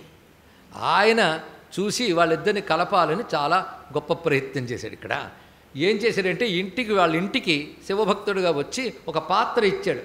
నేను దేశాలు తిరిగే ఒక యోగిని, ఇది మీ దగ్గర పెట్టండి, మళ్ళీ వచ్చినప్పుడు నేను తీసుకుంటాను అని న్యాసముగా ఒక పాత్రనిచ్చి వెళ్ళిపోయాను. కొన్నాళ్ళ తర్వాత వచ్చి నా పాత్ర ఏది అని అడిగాడు. ఇక్కడే పెట్టాను, వెళ్ళి చోటు చూస్తే లేదు పాత్ర. కనుక పాత్ర లేదండి అని చెప్పాడు ఆయన. ఎక్కడో పోయిందంటే ఎలాగయ్యా, నీ దగ్గర పెట్టిన వస్తువు నువ్వు ఇవ్వాల్సిందే అన్నాడు. మీరు బాధపడకండి, ఇది ఎలా ఉందో అలాంటిదే, ఎంత సొమ్మైనా నేను చేసిస్తాను, నాకు అలాంటిది వద్దు, అలాంటి పాత్ర కావాలి. ఎందుకంటే నాకు గురువులు ఇచ్చారు ఆ పాత్రని, దానికి చాలా వాల్యూ ఉంది, నువ్వు అలాంటిది ఇస్తానంటే అలాగా నాకు అదే కావాలి అని గొడవ పెట్టాడు. అది ఎలా ఇవ్వగలనయ్యా, పోయింది అన్నాను కదా, నా తప్పే ఒప్పుకుంటున్నాను కదా, కానీ నేనేమి ఎక్కడ పోగొట్టలేదు, ఎలా పోయిందో నాకు తెలియదు అని చెప్తున్నా వినకుండా వీధిలోకి వచ్చేసాడు. ఇదిగో ఎంత తప్పు చేశాడో చూడండి, ఈయన నాకు ద్రోహం చేశాడు, పెద్ద గొడవ పంచాయతీ పెట్టాడండి ఇక్కడ. అప్పుడు ఆయన వచ్చి నిజంగా పోయిందని చెప్తే నేను వినట్లేదు కదా అంటే అందరూ వెళ్ళి ఆయన చెప్పారు, పోయిందని చెప్తున్నాడు కదా, దానికి తగ్గట్టు మరొకటి చేసిస్తాడు కదా, ఎందుకు గొడవ పెడతావు అన్నారు. ఇక్కడ నిజంగా పోయిందా అన్నాడు. పోయిందైతే ఒట్టి పెట్టి చెప్పమను అన్నాడు. ఎక్కడ చెప్పాలంటే శివగంగ దగ్గరికి పదండి అన్నాడు. అందరినీ శివగంగ దగ్గర తీసుకెళ్ళాడు. ఇక్కడ మునిగి ఒట్టి పెడితే నేను నమ్ముతాను అన్నాడు. ఇక్కడ మునిగాడు, చెప్తాను, కుదరదు, మీ ఇద్దరు వచ్చి చెప్పాలన్నాడు. భార్య భర్త ఇద్దరు వచ్చి చెప్పాలన్నారు. ఇద్దరు చెప్పారు, కాదు ఒకరి మీద ఒకరు చేతులు వేసుకు చెప్పాలన్నాడు. ఎంత అల్లరి పెట్టాడో. ముట్టుకోమన్నాడు. అయితే ఒక పని చేయండి, అక్కడో కర్ర ఇటో కర్ర పెట్టుకుని చెప్పండి అన్నారు. వాళ్ళిద్దరు అలా ఒట్టి పెట్టి చెప్పగానే తన స్వస్వరూపాన్ని వాడికి చూపించి అనుగ్రహించి ఇద్దరికీ సిద్ధినిచ్చాడు స్వామి. ఇలాగా కొండలు చేసుకునేవాడికి కూడా ముక్తినిచ్చినటువంటి స్వామయ్య అని చెప్పారు. ఇక్కడ నందనారికి అలాగే ఇచ్చాడు, వీళ్ళకి ఇచ్చాడు, ఇలా ఎందరెందరిని అనుగ్రహించాడో అది చెప్తూ కుణతృణ సిద్ధియే కణంపుల్ల నయనార్ అనే ఒక నయనారికి ముక్తినిచ్చాడు. ఇలాగా నందనారికి తిరునాళై పోవార్ అంటే ఏంటో తెలుసా, ఎంత మాటో అది ఆర్ద్రమైపోతుందని మనసు.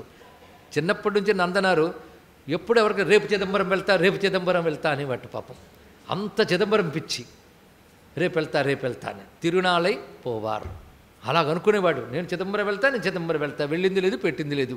అంతేగా చిదంబరంలో ఉత్సవాలు ఏం జరుగుతాయో వచ్చిన వాళ్ళు వినేవాడు. వినేం చేసేవాడంటే తనకొచ్చిన దీనితో ఈయన పుల్లలు కొబ్బరి పుల్లలు తీసుకుని చిన్న చిన్న రథాలుగా చేసి దాని మీద నటరాజు విగ్రహం తను తయారు చేసుకుని అది ఊరేగిస్తూ ఉత్సవాలు నిత్య పూజలు అన్నీ చేసుకునేవాడండి. స్వామి ఎంత దయామేడంటే, అలా నందనారు ఒకసారి స్వామి దగ్గరికి ఎలాగైనా వెళ్ళాలని నిర్ణయించుకున్నాక ఆ పైన యజమాని ఇవాళ మొత్తం పని అయితే కానీ వెళ్ళడానికి వీల్లేదన్నాడు. కొన్ని రోజులు చేసినా తరగని పని ఇచ్చాడు. ఇదంతా చేయగలనా, నా స్వామి దగ్గరికి వెళ్ళగలనా అనుకుంటే పరమేశ్వరుడి దయ వల్ల పని అంతా క్షణాల్లో పూర్తయింది. అప్పుడు పరుగుతుకు వచ్చారండి. ఇక్కడ ఆ వచ్చిన ఆయన గర్భగుడిలోకి వెళ్ళడం లేదు, చూస్తూ కూర్చున్నాడు. అప్పుడు నటరాజస్వామికి దీక్షితుడికి కనబడి, ఇతడు యోగ్యుడు, అతడు శుద్ధుడవరం కోసం అగ్నిహోత్రం రగల్చండి అన్నాడు. ఆ శివుళ్ళ ఐక్యం కోసం తాను అగ్నిహోత్రంలో ప్రవేశించి శివుల్లో ఐక్యమయ్యాడు మహానుభావుడు. ఇక్కడ నందనార్ని అలా అనుగ్రహించాడు.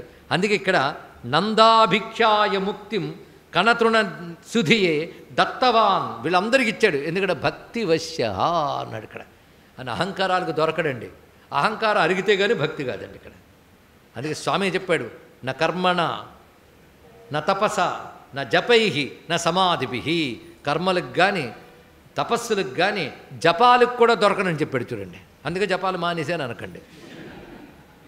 భక్తికి దొరుకుతానన్నాడు కనుక భక్తితో చేయండి అంతే ఇక్కడ. ఇంకా అహంకారం కరగబోతే అహంకారం కరగలేదే అని ఏడవాలి. ఇది తెలుసుకోవాలి ఇక్కడ. ఏ పాట అహంకారం కూడా ప్రవేశించకూడదు. అపారమైన భక్తి ఎప్పుడైనా సరే భక్తిలో అర్పణ బుద్ధి ఉంటుంది కానీ అహం బుద్ధి ఉండదు. అది అర్పించుకుంటాడు. ఎంత అర్పించేస్తాడంటే తనను కూడా అర్పించేసుకోవాలి. అది ఆత్మనివేదన. అక్కడ దాకా వెళ్ళగలగాలి. మొత్తాన్ని నందనారు కణతృణ సుధియే వీళ్ళు దత్తవాన్. వీటి బట్టి భగవంతుడు ఏం రుజువు చేశాడంటే భక్తి వశ్య, నేను భక్తికి లొంగిపోతానని చెప్పాడు. నయనారుల్లో ఇలాంటి భక్తులు చాలామంది ఉన్నారండి. మరి కన్నప్ప నయనారవుడు. ఇది ఈ క్షేత్రానికి సంబంధించి మనం చెప్తున్నాం కనుక వీళ్ళని చెప్పాం. ఏ క్షేత్రమైనా మా శివుడే, మర్చిపోవద్దు. కాశీ అయినా చిదంబరమైనా కాళహస్తైనా ఈ స్వామిగా.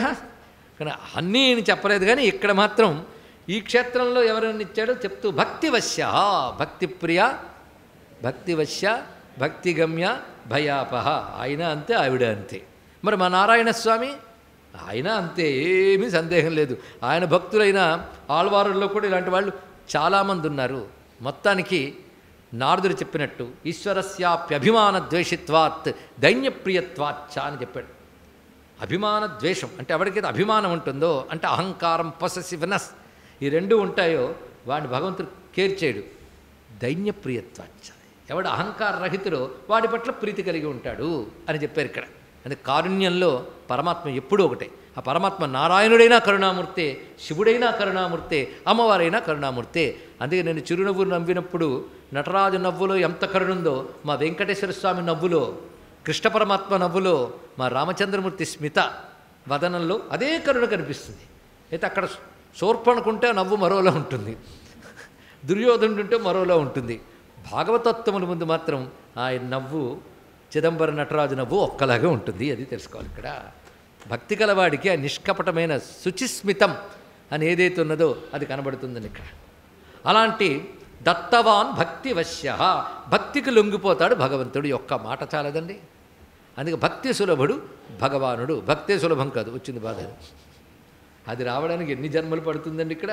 అందుకే కోటి జన్మార్జిత పుణ్యై భవే భక్తి ప్రజాయతే అని మహాభారతంలో కృష్ణుడు చెప్తాడు. నిత్యత్వం ఇంతవరకు చెప్పిన వాళ్ళందరూ మామూలు వాళ్ళు. ఇంకా పై వాళ్ళని కూడా చెప్తున్నాడు. వ్యాఘ్రపాద ప్రథిత ఫణిపతి స్తోత్రకృజైమినిభ్య. వ్యాఘ్రపాదుడు, ఫణిపతి అంటే పతంజలి, ఆదిశేషు స్వరూప అయిన జైమిని, వీళ్ళందరి యొక్క కోరికలు తీర్చిన వాడైన భగవానుడు. అందరినీ ఆయన అనుగ్రహించేశాడు. ఎందుకంటే ఈ స్వామి ఎలాంటి వాడు అంటే, నువ్వు ఐహికం కోరుకోకు, మోక్షం మాత్రమే ఇస్తాను అన్నట్ట. ఐహికం కోరుకుంటే నీకు తీర్చేస్తాడు. ఎంత తీర్చడానికి చాలు చెడెత్తి తీరుస్తాడంట ఇక్కడ. ఇంకా చాలా, ఎందుకంటే ఇంకా చాలా నాకు ఎప్పుడే అనిపిస్తుందండి, ఇంకాసేపు ఉంచు అంట ఏదో ఒకటి, ఇది కాకపోతే అది. ఇంకా చాలు అనిపించేటట్టు తీర్చడం గొప్ప విషయం అండి. ఇంకా చాలు అంటే ఆప్తకామ, అవాప్తకామ, పూర్ణకామ. ఇంకా చాలు అంటే అయితే రా కైవల్య సంగతి చూసుకుందాం అంటాడు ఇక్కడ. రెండూ తీరుస్తాడు. అందుకే ఐహికానికి కానీ పరమార్థానికి కానీ రెండిటికీ పనికొచ్చేటువంటి స్వామి కనుకనే అలాగా ఎందరో భక్తులను అనుగ్రహించాడు అంటూ భక్తులందరినీ చెప్పి ఈ శ్లోకంలో అందరి కామములు నెరవేర్చేటటువంటి తమ అజరం అమరం కుంచితాంఘ్రిం భజేహం అని అద్భుతంగా వర్ణించి చెప్పారు.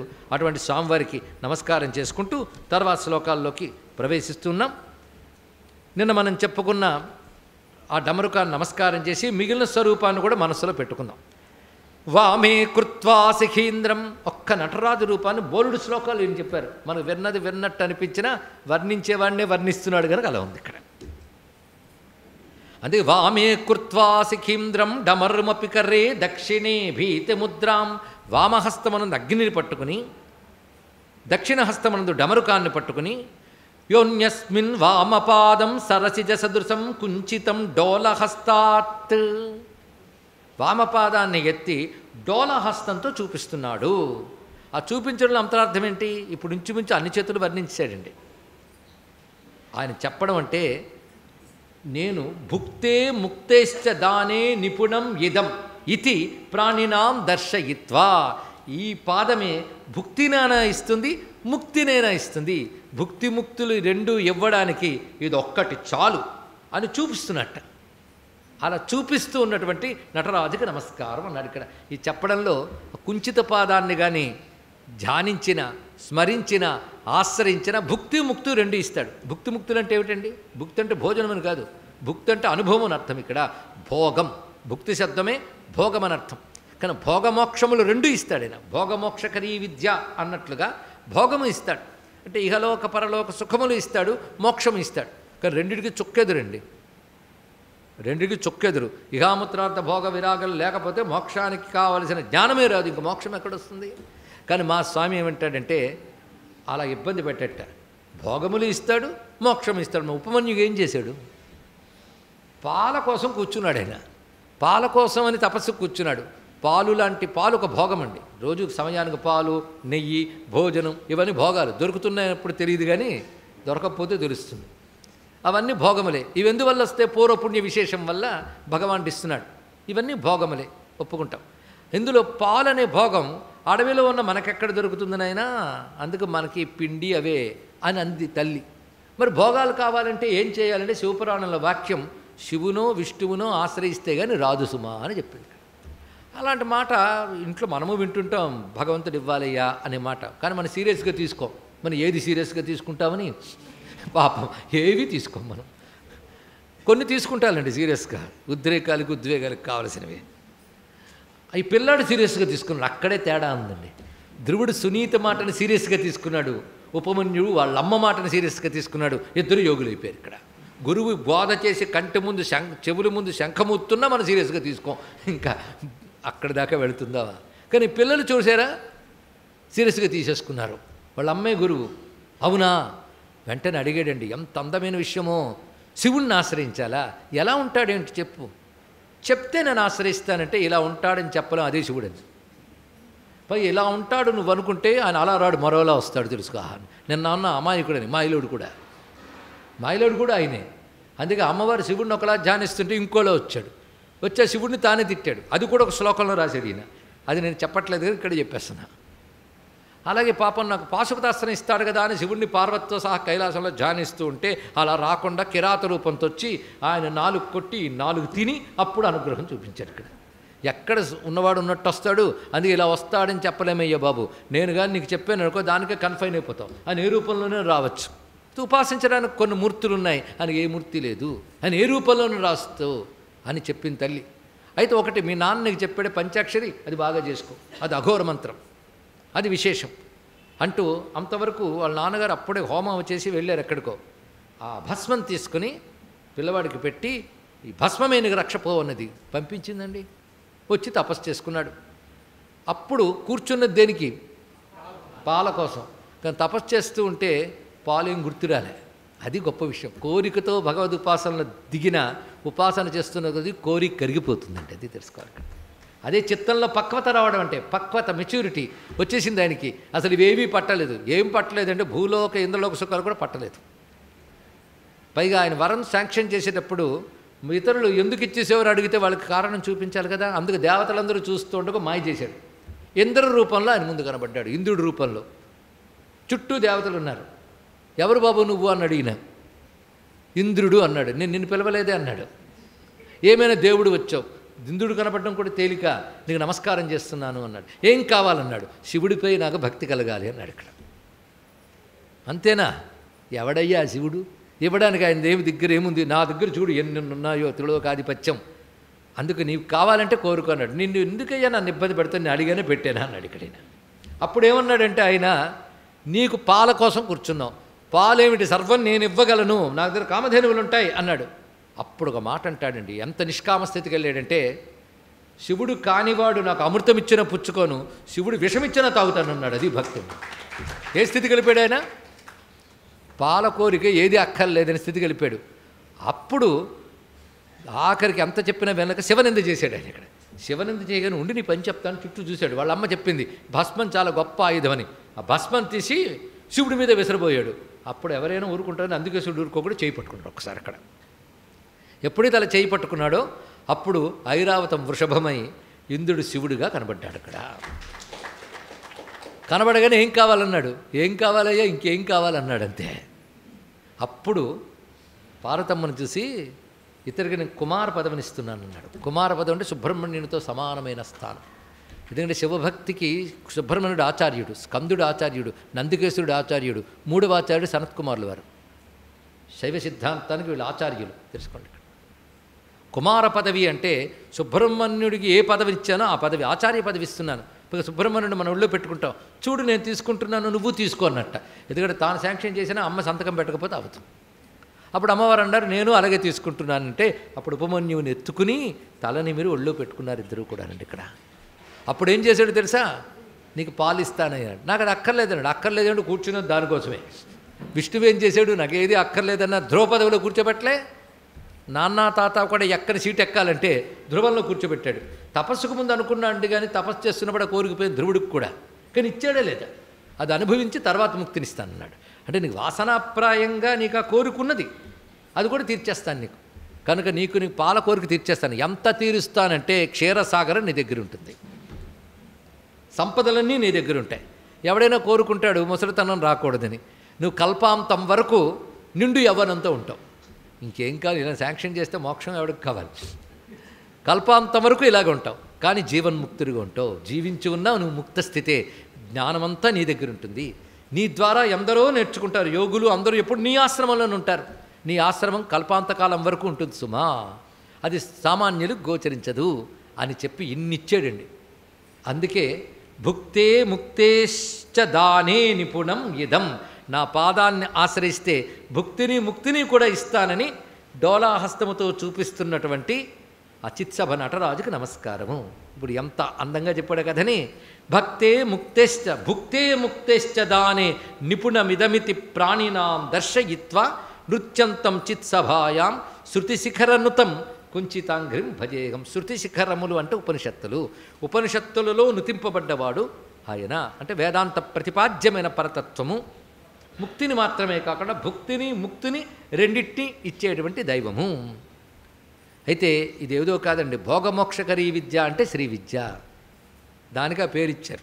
కానీ రెండు ఆయన స్వరూపమే కనుక సరిపోయింది. మళ్ళీ శ్రీ విద్యను తెచ్చారంటే తర్వాత శ్లోకం అదే. మూలాధారాది షట్కేష్వనవరత నటం యం విరాజో హృదబ్జే సర్పేంద్ర వ్యాఘ్రపాద ప్రముఖమునినుతం షట్సు కాలేషు వేదై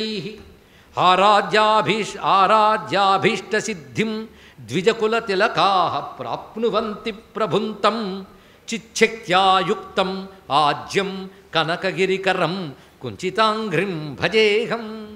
ఈ శ్లోకంలో చెప్తున్నది ఒక అద్భుతమైన రహస్యం. మూలాధారాది షట్కేషు అనవరత నటం. మనం ఇంతవరకు ఒకచోట నాట్యం చేస్తాడు, ఒకచోట నాట్యం చేస్తున్నాడు, కానీ 6 చక్రాల్లో నాట్యం చేస్తాడు భగవానుడు. ఎలా చేస్తాడంటే చిచ్చక్తి కుండలిని రూపముగా మూలాధారం మొదలు సహస్రారం వరకు ఉంటుంది. ఇందులో చక్రములు అనేది మనం ఆజ్ఞాచక్రం వరకే చెప్పాలి, అవి కులము, పైన ఉన్నది అకులం. ఈ కులమైనటువంటి దాని యందు చిచ్చక్తి ఉంది, లేకపోతే ఈ శరీరంలో ఉంటుందా? కులము అనగానే 6 చక్రములు. ఈ 6 చక్రాల్లో చిచ్చక్తి ఉంటేనే పంచభూత ప్రకృతి ఉంటుంది. ఎందుకంటే ఒక్కొక్క చక్రంలో ఒక్కొక్క శక్తి మనలో ఒక భూతానికి నియంత్రణ. అది మూలాధారంలో పృథ్వీ తత్వాన్ని నియంత్రిస్తుంది. ఆ పైన వరుసగా జలము, అగ్ని, వాయువు వచ్చేటప్పుడు మణిపూరం వరకు వచ్చాం, ఆకాశం ఇలా వస్తాం. ఇక్కడ వాయుతత్వం అనాహతానికి వస్తుంది. కానీ మొదటిది భూతత్వం, జలతత్వం, అగ్నితత్వం, మణిపూరంతో అయిపోయింది. అయితే శంకరులు ఇక్కడ జలతత్వాన్ని చూస్తారు సౌందర్యలహరిలో, అది ఉపాసనా భేదంలో విషయం. కానీ మనం సాధారణంగా చెప్పుకుంటే మాత్రం మొదటిది భూతత్వం, తర్వాత జలతత్వం, తర్వాత అగ్నితత్వం అయిన మణిపూరం అయిపోయింది. తర్వాత వచ్చేప్పటికి వాయుతత్వం, విశుద్ధం ఆకాశతత్వం. కానీ ఇక్కడి నుంచి ఇక్కడికి ఆకాశతత్వమే కనుక హృదయమనంద ఆకాశతత్వ భావన మనకు తెలుస్తుంది. దాని తర్వాత వచ్చేది మనశ్చక్రం. మహీం మూలాధారే కమపి మణిపూరే హుతవహం. ఆ శ్లోకం గుర్తు తెచ్చుకోండి. అయితే ఇక్కడున్నది ఆ పంచభూత తత్వములు కాదు, పంచభూతములు నియంత్రించే చిచ్చక్తి అక్కడుంది. ఒక్కొక్క చోట ఒక్కొక్క పేరుతో ఆవిడ వ్యవహరింపబడుతుంది. అది మనకు సరిగ్గా చెప్పుకుంటే మొదటి నుంచి కూడా మనకి అమృతాది మహాశక్తి సంవృత డాకినీశ్వరి అని చదువుతున్నాం కదా. విశుద్ధి చక్రం దగ్గర డాకినీశ్వరుని చెప్పబడుతూ ఒక్కొక్క చక్రం దగ్గర ఆయా ఈశ్వరుడు డాకిని, యాకిని, రాకని, హాకని, లాకని ఇత్యాదులు మనం చదువుకుంటూ ఉన్నాం, తెలిసిందేగా. కనుక ఇక్కడ ఉన్నదంతా ఏవి 6 చక్రాల్లో చిచ్చక్తే ఉంది. ఇన్ని పేర్లతో ఒకే చిచ్చక్తి ఉంది. మరి శక్తి ఉంటే శివుడు ఉండడు. కాంతి ఉందంటే జ్యోతి ఉందని అర్థం. జ్యోతి కాంతి కలిసే ఉంటాయి. కనుక చిచ్చక్తు సహితంగా శివుడు ఉంటాడు. చిచ్చక్త్యా యుక్తం ఆజ్యమన్నారు. చిచ్చక్తితో కలిసి మూలాధారం మొదలుకొని ఆజ్ఞాచక్రం వరకు 2 చోట్ల ఇద్దరు ఉంటారు. 2 చోట్ల కదులుతూ స్పందిస్తూ ఉంటారు. కనుక వాళ్ళ నాట్యం ప్రతి చోట ఉంది. ప్రతి కమలంలో నాట్యం ఉందండి ఇక్కడ. కనుక కేవలం చిదంబర దర్శనం అంటే ఇది ఒక చక్రంలో చూడడం కాదు. 6 చక్రాల్లో ఆడే దంపతుల్ని సహస్రారంలో చూడడమే చిదంబర దర్శనం. ఇది రహస్యం. కనుక చిదంబరం చిదాకాశం, పంచభూతాల్లో అయిన ఆకాశం కాదు, అది మహాకాశం. ఇది చిదాకాశం. కనుక చిదంబరం అనే మాట పంచభూతత్వాలకి అతీతమైన తత్వం. అది నిజానికి శిరస్థానమే. అది మీకు తెలియాలంటే తవాధారే మూలే సహసమయయా లాస్యపరయా. విన్నారా ఎక్కడైనా? ఎక్కడిది ఇది? సౌందర్యంలో. అందులో 2వ వాక్యంలోనే నవరస మహాతాండవ నటం అన్నాడు. ఇక్కడ ఎక్కడిది? మూలాధారే అన్నాడు. ఇక్కడ మూలాధారంలో నాట్యం. అలాగే ఏ ఏ శక్తులు ఎక్కడ తవాజ్ఞాచక్రస్థ అక్కడ చెప్పాడు. ఆజ్ఞాచక్రం, విశుద్ధి చక్రం, ఎక్కడెక్కడ ఎలా ఉంటారో అమ్మవారు ఒక్కొక్క చక్రానికి ఒక్కొక్క శ్లోకం చొప్పున రాశాడు. సమిష్టి శ్లోకం మహిమూలాధారే కమిపమణిపూరే హుతవహం స్థితం స్వాధిష్టానే హృదయమరుతమాకాశముపరి మనోపి భ్రూమధ్యే సకలమభిత్వా కులపథం సహస్రారే పద్మే సహరసి పత్యా విహరసి. అమ్మవారి గురించి చెప్తున్నా. ఆవిడ పేరే చిచ్చక్తి. ఆవిడ అదే త్రిపుర సుందరి. త్రిపురాలకి అందమిచ్చే త్రిపుర సుందరి అక్కడ ఉందండి. స్థూల సూక్ష్మ కారణ శరీరాలకి అందమిచ్చే కుండలినియే త్రిపుర సుందరి. అందం అంటే చైతన్యం ఇచ్చేది. ఆవిడ అక్కడ ఉంది. ఎక్కడెక్కడ నాట్యం చేస్తున్నారు వాళ్ళు? మూలాధారం నుంచి. అదే ఇక్కడ మూలాధారేదు షట్కేషు. ఎప్పుడు చేస్తున్నారు? నిద్రపోయినప్పుడు కూడా చేస్తున్నారు. మన నిద్రపోయింది కానీ శక్తి నిద్రపోతే మనం లేవలేం. అందుకే అనవరత నటం, ఎల్లవేళలా నాట్యం చేస్తున్నారు. ఎక్కడ? మూలాధారాది షట్కేషు అనవరత నటం. అయితే విరాజో హృదబ్జే, విరాట్ పురుషుడు హృదయస్థానంలో, హృదయం ప్రధాన కేంద్రం, కూడలి స్థానం అని చెప్పుకున్నాం కనుక విరాట్ పురుషుడు హృదయంలో ఉన్నట్లుగా మనకి హృదయస్థానంలో ఉన్నాడు. ఇది కూడలి స్థానం. అన్ని చక్రములకి కూడలి వంటిది. ఆ స్థానంలో ఉన్నాడు. ఎవరికి? విరాట్ పురుషుడు హృదయస్థానం ఉన్నాడు. ప్రతివారి మూలాధారాది చక్రములు ఎందుకు నాట్యం చేస్తున్నాడు. ఇక్కడ అర్థమైన వారికి, అర్థం కాని వారికి కూడా లోపల డ్యాన్స్ చేస్తున్నాడు ఇక్కడ. కనుక ఇప్పుడు వర్ణిస్తున్న తాండవాన్ని సౌందర్యలహరితో కలిపి చూసుకోవాలి. అలాంటి తాండవం గురించి మనకి చిదంబర కల్పంలోను దహర విద్యాఖండం అనే గ్రంథంలో ఉంది. కల్పం అంటే మంత్రశాస్త్ర ప్రయోగమని కల్పం అంటారు.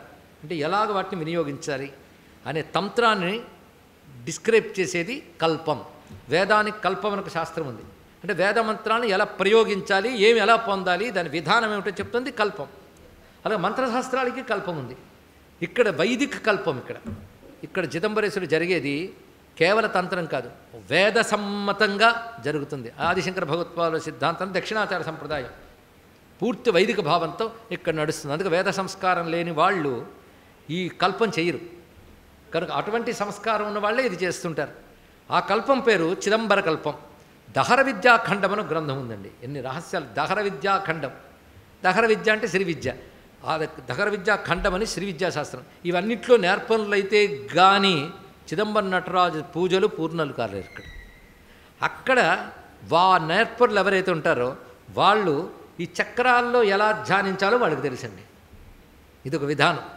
అంతర్యాగ క్రమంలో ఏ ఏ చక్రంలో శివశక్తిని ఎలా ధ్యానించాలో పద్ధతి ఉంది. ఇది మనం కళ్ళు మూసుకుని ధ్యానిస్తే కాదుట, అదొక పద్ధతి, అది చెయ్యొచ్చు. కానీ మంత్రశాస్త్ర ప్రకారంగా ఏ చక్రమునందు శివశక్తుల్ని ఎలా ధ్యానించాలో పద్ధతి ఉంది. ఆ పద్ధతి ఇక్కడ చిదంబర పూజా విధానంలో ఉన్నది.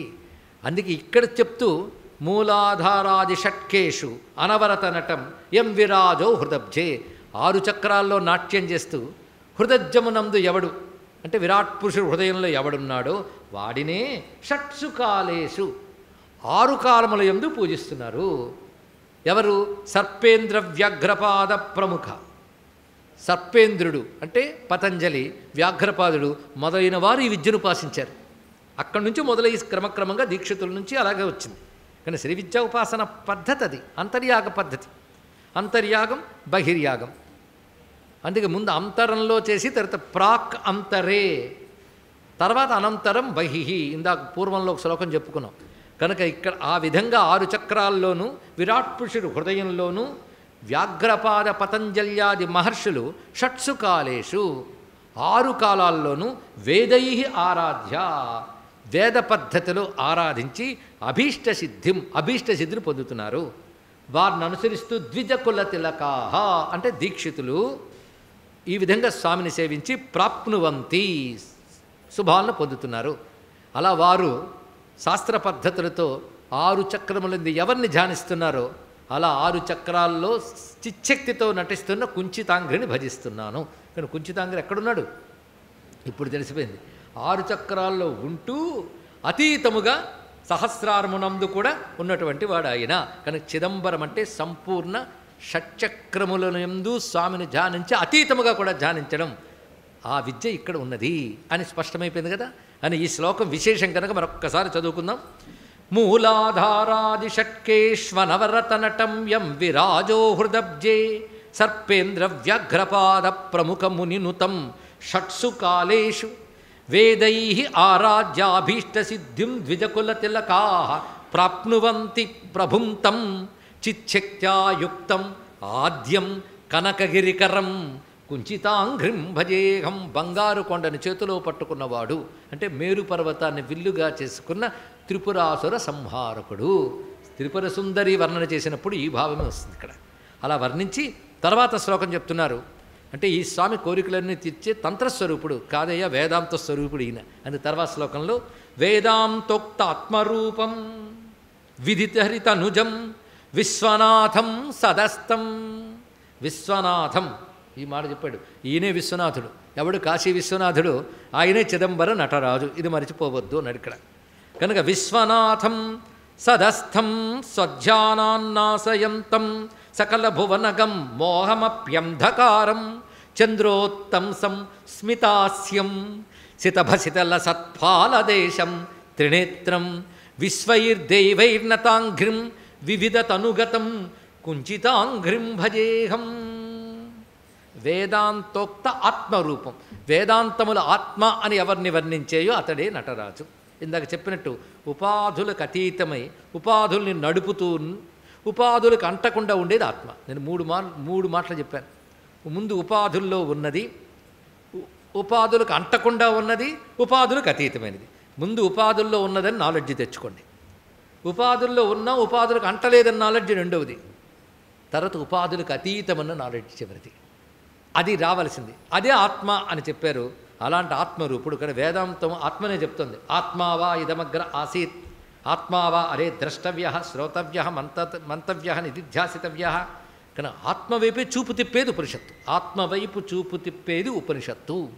చూపు తిప్పడమే కాదు, ఆత్మవే నువ్వని బోధించేది ఉపనిషత్తు.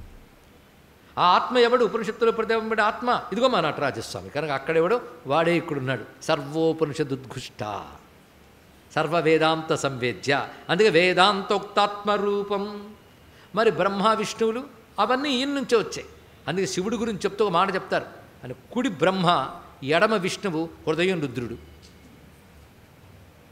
కనుక మూడు కలిపి ఒకటే బ్రహ్మము. వాడెవరు? సదాశివుడు. కనుక ఆయనే విష్ణువు, ఆయనే బ్రహ్మ, ఆయనే రుద్రుడు అని తెలిసిపోయింది కదా. కానీ ఎడమ కాదు కుడి, రెండూ కాదు హృదయం ఎవడైనా అంటాడండి. మూడు కలిపే కదా స్వరూపం. కనుక మూడు ఒకటే అని ఎరుక కలగాలి. అది శివుడు. అందుకే విధిహరితనుజం విశ్వనాథం. ఆయన విశ్వనాథుడు. సదస్థం ఎల్లవేళలో ఉండేవాడు. అలాంటి వాడిని ఎవరు ధ్యానిస్తారో వాళ్ళలోని అజ్ఞానాన్ని పోగొడతాడు. అందుకని అజ్ఞానం పోగొట్టుకున్నాక శివుడు కాదు. అయితే ఎన్ని జన్మలకి దొరకడాయన. ఆయన్నే పట్టుకుంటే అజ్ఞానం ఆయనే పోగొడతాడు. అందుకే ఎంత అజ్ఞానాన్ని పోగొడతాడో తెలుసా? ఒక్క నీ హృదయంలోని అజ్ఞానాన్ని కాదు, ఆయన తలంచుకుంటే సకల భువనగం మోహమప్యంధకారం. ప్రపంచమంతా వ్యాపించిన మోహమనే అంధకారాన్ని పటాపంచలు చేయగలిగిన వాడు. అందుకే అజ్ఞానం తొలగితే ఈశ్వరుడు అనుకోకుండా అజ్ఞానం తొలగించడానికి ఈశ్వరుడిని ప్రార్థిద్దాం. ఇక్కడ అజ్ఞాన నాశనం చేసేవాడు ఆయన. అలాంటి ఆయన అలా కనబడుతున్నాడు. చంద్రోత్తంసం ఇంకా స్వరూపం నిలబెట్టేస్తున్నాడు. స్మితాస్యం అందమైన నవ్వు నవ్వుతున్నటువంటి స్వామి. సితభసితల సత్ఫాల దేశం తెల్లని విభూది రేఖలతో ప్రకాశిస్తున్నటువంటి పాలదేశం కలవాడు, త్రినేత్రం 3 కన్నుల వాడు, విశ్వైర్దేవైర్నతాంఘ్రం సమస్త దేవతల చేత నమస్కరింపబడుతున్నవాడు ఎక్కడున్నాడు? చిదంబరంలో. వివిధ తనుగతం అన్ని శరీరాల్లో రకరకాల శరీరాల్లో ఉన్నటువంటి వాడు. ఒకవైపు చిదంబర సభలో చూపిస్తున్నాడు, ఇంకోవైపు అందరిలో ఉన్నవాడు అంటున్నారు. అది తెలుసుకోవాలండి. అంటే సగుణంగా పూజిస్తున్నా నిర్గుణమే ఈ రూపంలో ఉందని జ్ఞానం మనకు ఉండాలి. ఇది సగుణ నిర్గుణ సమన్వయము. ఇది అర్చామూర్తికి అంతర్యామికి సమన్వయం. తెలుసుకోండి. ఇక్కడ ఎవడు ఆత్మగా ఉన్నాడో వాడే అర్చామూర్తిగా ఉన్నాడు. ఈ రెండిటికి భేదం లేదు. ఇది తెలుసుకోవాలి. అంతేగాని మూర్తి వర్ణన చేస్తున్నప్పుడు అంతా కళ్ళు తెరిచి ఆత్మవర్ణన చేస్తున్నప్పుడు కళ్ళు మూసుకుంటే ఎప్పటికి తెలుస్తామండి. ఇక్కడ రెండూ ఒకటే. అంటే అంతర్ముఖ దృష్టితో కళ్ళు మూస్తే సంతోషమే, దాన్ని నేను కాదన్ను. కానీ తామసాన్ని వదిలించమని శుద్ధసత్వస్వరూపుడైన అమ్మవారిని ప్రార్థన చేసుకుందాం. మొత్తానికి స్వామి జ్ఞానస్వరూపుడని మళ్ళీ ప్రతిపాదన చేశారు. ఇలాంటి స్వామిని ఆశ్రయిస్తే ఇప్పుడు మీరు కళ్ళు తెరిచి వినే సంఘటన చెప్తున్నాడు. ఇలాంటి స్వామిని ఆశ్రయిస్తే ఎన్ని ఇస్తాడో చెప్తున్నాడు. దీర్ఘాయు పుత్ర పౌత్రాన్. చిదంబరేశుడు ఇవ్వలేనిది లేదండి. ఎందుకంటే మొన్న ఒక దీక్షితారు నాతో ఒక అద్భుతమైన మాట చెప్పారు. ఇందులో మహాత్ముల నుంచి ఒక మాట వస్తాయి. సూత్రంలో హృదయాన్ని కొన్ని రోజులు నిద్రపోనివ్వవు. ఒక మాట అన్నాడు, భూమి మీద ఉన్న మనకి ఏదైనా ఆకాశం నుంచి వస్తుంది కదా అన్నాడు. ఇక్కడ అవునా లేదా? ఏది కావాలని ఆకాశం నుంచి వస్తుంది. వర్షం కానీ వెలుగు కానీ అన్ని ఆకాశం నుంచి మీకు రావాలి కదా. ఆకాశ స్వరూపుడే నటరాజు నుంచి సృష్టికి అంతా వస్తుందండి. అంత అద్భుతమైన మాట చెప్పాడండి. అందుకే శివుడే ఏవేని ఇస్తాడు. ఇందులో ఒక్కటి అతిశయోక్తి లేదు దీనిలో. ప్రధానికి మళ్ళీ ఉదాహరణ చెప్పాలంటే మరో వారం రోజులు కావాలి. దీర్ఘాయు మొదలిచ్చే దీర్ఘాయువు. పుత్ర పౌత్రాన్. అయ్యో వాళ్ళు లేరే అని ఏడుపుంటే ఆ ఏడుపు కూడా పొగుడతాడు. ధన గృహ వసుధా వస్త్ర భూషా గజాస్వాన్. అన్నీ ఇష్టమైనవి ఇందులో.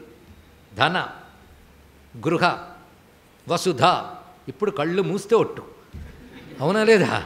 ఇవన్నీ ఇస్తాడు. వసుధ ల్యాండ్, వస్త్ర భూష గజ అశ్వాలు. ఇప్పుడు గుర్రాలు ఏనుగులు ఎందుకంటే వెహికల్స్ సరిపోయింది కదా. ఒక వెహికల్ ఉంటే సరిపోతుందా? Status symbol.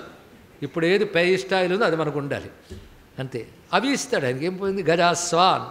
విద్యా విద్యారోగ్యే. విద్య ఆరోగ్యము. విద్యారోగ్యేశ భక్తి. ఇది జలజ సమముఖి సుందరి భృత్యవర్గాన్. ఇక్కడ భుక్తి అని చెప్పుకొని సరిపోతుంది. మంచి భోగములు ఇస్తున్నాడు. అలాగే స్త్రీ మొదలైన సౌఖ్యములు ఇస్తున్నాడు. భృత్యవర్గాన్. ఏదంటే అది చెయ్యగలిగే భృత్యుల్ని ఇస్తాడు. చివరికి ముక్తిం ఎన్వృత్తమూర్తశ్చరణ సరసిజం పూజయంతో లభంతే. అందుకే ఈశ్వరుడు ఇవ్వలేనిది లేదు. ఈశ్వరుడిని ఆశ్రయించాలని అన్నీ ఇస్తాడండి. ఇందులో సందేహం లేదు. ఒక్కసారి శివభక్తులు వాళ్ళ జీవితాన్ని పరిశీలించుకున్నా లోటు అనేది ఉండనివ్వడు. ఇది గుర్తుపెట్టుకుంటే ఇక్కడ అన్నీ ఇస్తాడు. అన్నీ ఇస్తాడు కానీ అది ఇవ్వలేడు అంటే ముక్తిం అది కూడా ఇస్తాడు. ఇవన్నీ ఎవరికి ఇస్తున్నాడు? ఎవడు నాట్యం చేస్తున్న తన పాదాన్ని ధ్యానిస్తాడు వాడికి ఇస్తాడు. ధ్యానమాత్రం చేత. అందుకే కుంచితాంగ్రిం భజేగం. ఆ పాదాన్ని పట్టుకుని 313 శ్లోకాలు. ఎన్వృత్త మూర్తశ్చరణ సరసిజం పూజయంతో లభంతే. ఎవడైతే ఏ నటరాజమూర్తి యొక్క చరణ కమలాన్ని ఆశ్రయించి దీర్ఘాయువు మొదలుకొని మోక్షం వరకు అన్నీ పొందుతున్నారో తం దేవం చిత్సభేశం సకరుణ హృదయం కుంచితాంగ్రిం భజేహం. ఎందుకు నటరాజు గురించి మాత్రం అందరూ కరుణ కరుణ కరుణ అంటారండి. అందుకే నటరాజుకి సంబంధించి ప్రసిద్ధ ధ్యాన శ్లోకం ఉంది. ఇక్కడ వాళ్ళకి బాగా ప్రసిద్ధి. అదే ఇవాళ ప్రథమంలో చదువుకున్న కరుణా సముద్రం సుముఖం త్రినేత్రం. ఎంత అందమైన సుముఖం. సుముఖం అంటే నీకు అనుకూలంగా ఉన్నాడు. ఇది బాగుంది కదా. మనకు అనుకూలంగా ఉన్నవాట. సుముఖం త్రినేత్రం జటాధరం పార్వతి వామభాగం. అమ్మవారు ఉన్నారు. సదాశివం రుద్రం అనంతరూపం చిదంబరేశం హృది భావయామి. ఇది రోజు చదువుకుంటే ఇంకేం కావాలండి? ఇది స్వామికి సంబంధించిన ప్రసిద్ధి చెందినటువంటి శ్లోకం కనుక కరుణాసముద్రం మొదటి మాట. ఇక్కడ కూడా సకరుణ హృదయం. నిన్న కూడా అదే మాట చెప్పుకున్నాం. తస్మై కారుణ్యమూర్తయే. ఇలా అనుగ్రహించే స్వామి గురించి చెప్తూ మరొక అద్భుతం చెప్తున్నారు. భూతే సంస్థాప్యచైకం చరణ సరసిజం దక్షిణం వామపాదం షింజన్మంజీరశోభం విధిముఖ దివిషత్పూజితం భక్తిభాజాం ధర్మాధిష్టాన్ ప్రదాతుం ధనలిపి సహితం కించిదుద్ధృత్య తిర్యంచాకుంచానందనృత్తం కలయతి వరదం కుంచితాంఘ్రిం భజేహం. భూతే సంస్థాప్యచైకం. ఒక పాదాన్ని భూతం మీద పెట్టాడు. భూతం ఎవరు? అపస్మారుడు. కనుక అక్కడ పెట్టాడు. ఆ పాదం ఏది? చరణ సరసిజం దక్షిణం. ఎలాగూ వర్ణిస్తున్నారు కనుక కాసేపు నిద్రపోదాం అనుకోవద్దు దయచేసి. ఆ మూర్తి మనకి కంటి మీద కునుకు పడనివ్వకుండా హృదయంలో ఉండాలండి ఇక్కడ. కానీ ఇప్పుడు చెప్తున్నది భూతముపై ఒక పాదాన్ని పెట్టి వామపాదం దానికే ఎక్కువ వర్ణన చేశాడు. అదే ముఖ్యం కదా. వామపాదం సింజన్ మంజీర శోభం. ఇక్కడ మంజీరం ఉంది కానీ సౌండ్ చేస్తున్నది, ఎందుకు ఇలా లేపి కదుపుతున్నాడు కదా, అందుకే వినబడుతుంది. సింజన్ మంజీర పాదం, ధ్వని చేస్తున్న మంజీరం కల పాదం. ఆయన ధ్వని వినడం కూడా తేలిక కాదండి. అంతకుముందు చోళరాజు ఉండేవాడు ఇక్కడ. ఆ ఆలయాలు నిర్మాణం చేసిన మహాభక్తులు వాళ్ళు. ఆ చోళ భూపతి స్వామికి పూజ చేసి కూర్చుంటే ఒకసారి పాదం అలా కదిపి వినిపించేవట. అప్పుడు ఆయన పూజ పూర్తి భోంచేసేవాడు. ఒకవేళ కానీ మంజీరనాదం వినబడకపోతే అది భోంచేసేవాడు కాడు ఆయన. అంటే అంత అలవాటు చేయించాడు ఆయనకి. ఒకరోజు మాత్రం వినిపించలేదు, దాంతో అటం పెట్టాడు. ఎందుకు ఇలాగా అంటే, సుందరారణ భక్తుడు ఉన్నాడయ్యా, వాడు క్షేత్రంలో నన్ను కీర్తిస్తున్నాడు, ఆ పాట వింటూ మైమరిచిపోయి కాలు ఊపడం మర్చిపోయానన్నట్టు. అంత మైమరిచిపోయానన్నాడు. ఆటలు కాకపోతే ఇది నిజమండి, అక్కడుంటే ఇక్కడ ఉంటాడా. అప్పుడు సుందరాన్ని చూడాలని వెళ్ళాడు చోళుడు. అంటే అర్థం ఏంటి? ఆ భక్తుడు నీ భక్తుని కలపడం కోసం లీల చేశాడు భగవానుడు. చూడండి ఇక్కడ ఎంత దయాస్వరూపుడు. మొత్తానికి ఆ పాదం మంజీర నాదం ఎంత బాగుంటుందో మీకు ఇంకా ఆస్వాదించాలనుకుంటే వాళ్ళ కోసమే నేను మరో శ్లోకం చెప్తాను, అలాంటి ఇంట్రెస్ట్ ఉన్న వాళ్ళ కోసం. ఆనంద నృత్య సమయే నటనాయకస్య పాదారవిందమణి నూపుర సింజితాని ఆనందయంతి మదయంతి విమోహయంతి రోమాంచయంతి నయనాని కృతార్థయంతి.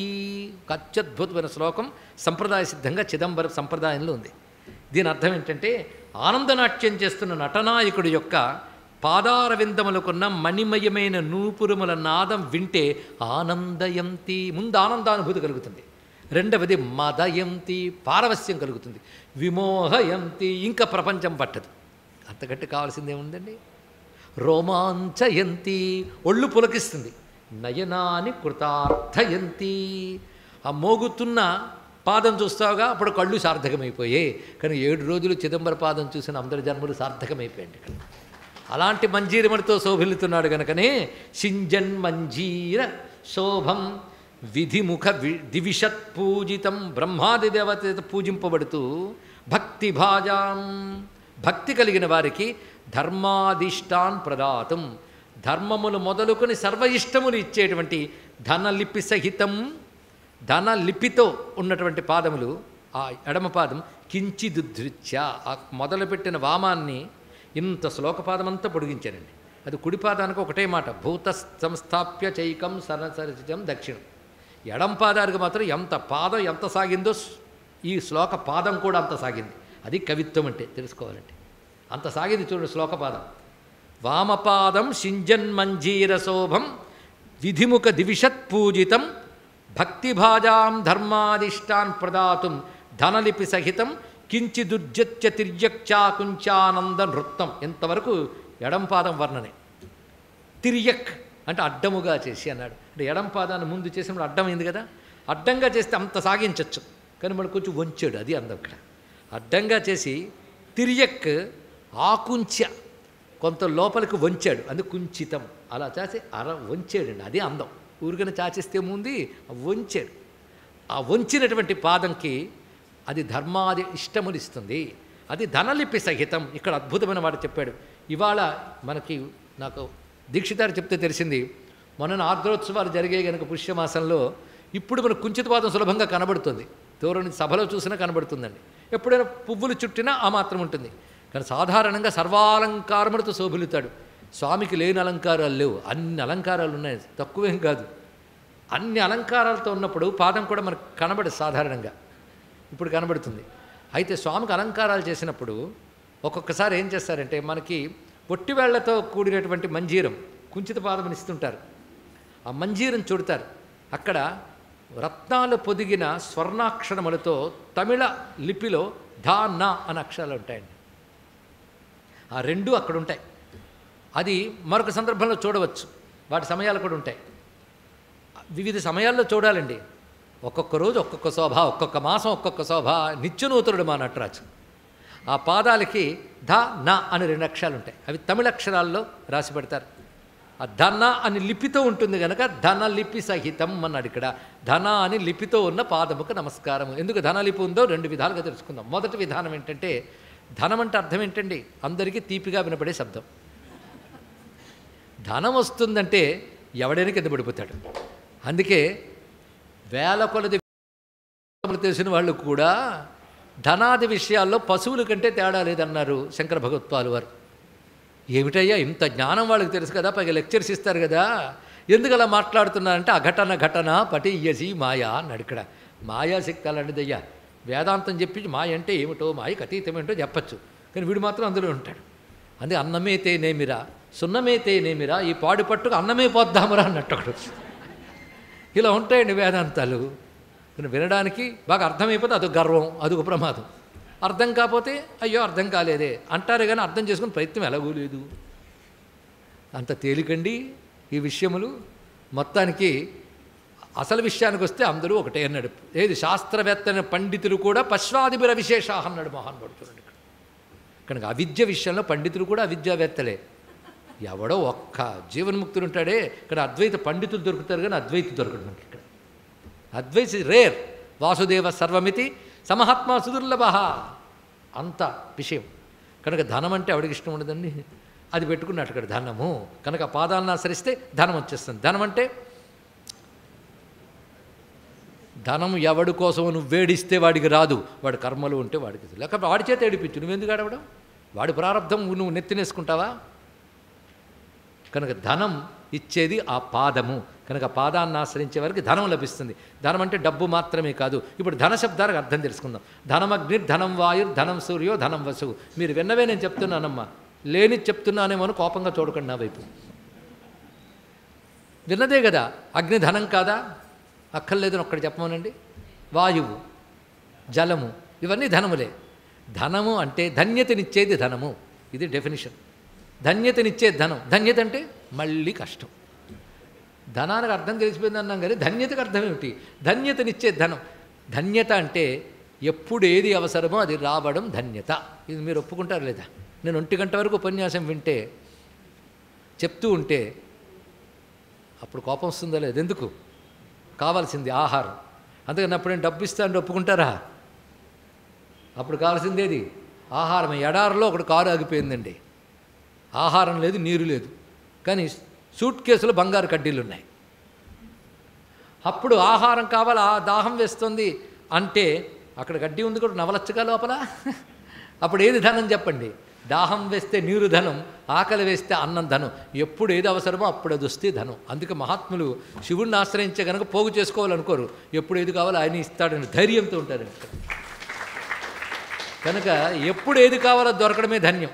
ఈ ధన్యం ఒక రిలేటివ్ టర్ము, అంతే కదా. బ్రహ్మ జిజ్ఞాసాపరుణ్ణి నీకు ధన్యత ఏదయ్యా అంటే కైవల్యమే ధన్యత అంటాడు. ధనాసాపరుణ్ణి అడిగితే ధనమే ధన్యత. నేలలు పోగు చేసుకునేవాడికి ల్యాండే ధన్యత. కానీ ఒక్కడికో ధన్యత. పిల్లకి పెళ్ళి కాకపోతే పిల్లకి పెళ్ళవడమే ధన్యత. కానీ ఎవడికి ఏ ధన్యత కావాలంటే అది ఇచ్చేది ఆ పాదం కనుక ధన అని అక్షరం ఉంది. ధన్యతనిచ్చేదాన్ని ఇచ్చేవాడు.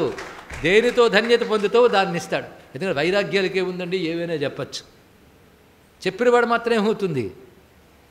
అందుకు ఒక ఆయన ప్రవచనం వేదాంతం చెప్తున్నట్ట, అంతటా ఒకే పరమాత్మ ఉన్నాడు కనుక దేనికి భయపడద్దు అని చెప్తున్నాడు. ఎక్కడ అడవిలో మీటింగ్ పెట్టాడు. ఎందుకంటే ఏకాంతంగా మార్నింగ్ నుంచి సెషన్స్ పెడుతూ అక్కడ చేసుకోవచ్చు కదండి.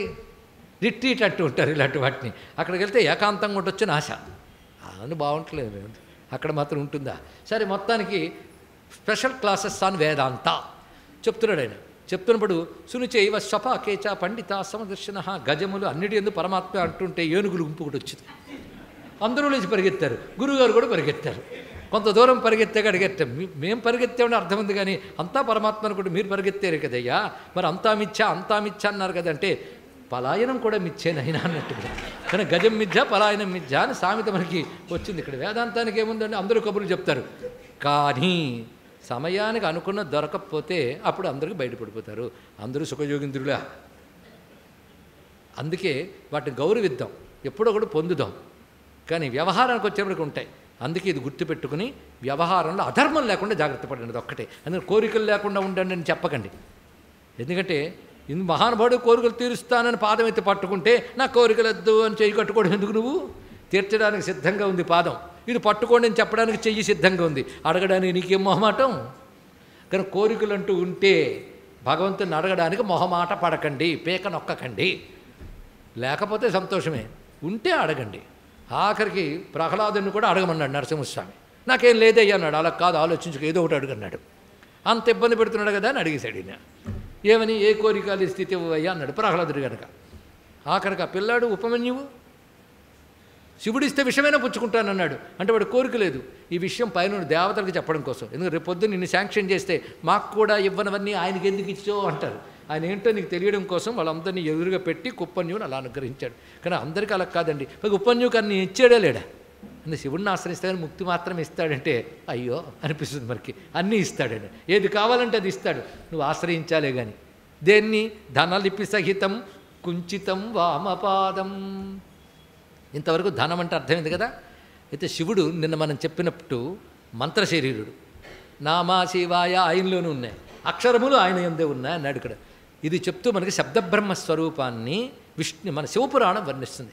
శివుడు మహాలింగంగా వచ్చాడు కదా. వచ్చినప్పుడు బ్రహ్మ రుద్రుడు నమస్కారం చేస్తూ ఉంటే అందులో క్రమంగా ఒక రూపం చూపిస్తాడట. ఆ రూపం ఏమిటి అంటే శబ్దబ్రహ్మ స్వరూపము.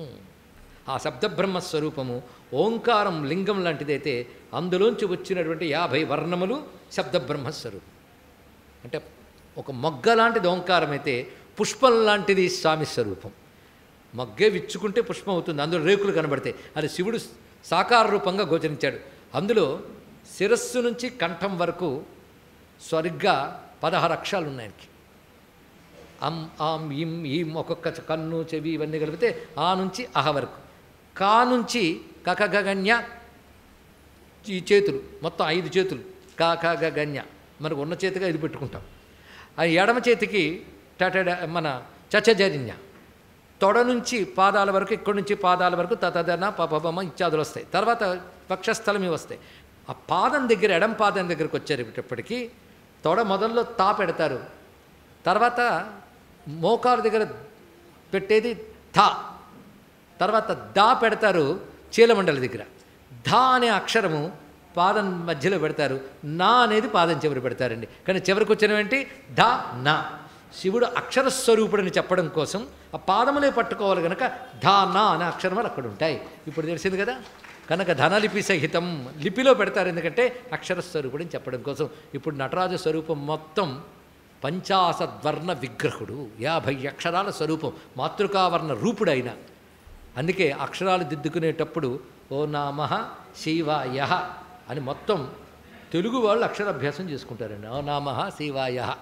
పంచాక్షరితో ఎందుకు చేసుకున్నట్టే అక్షరాలన్నీ ఆయనే కనుక అందులో దిద్దుకుంటే ఆయన దైవాలు అక్షరాలు వస్తాయని తెలిసింది కదా.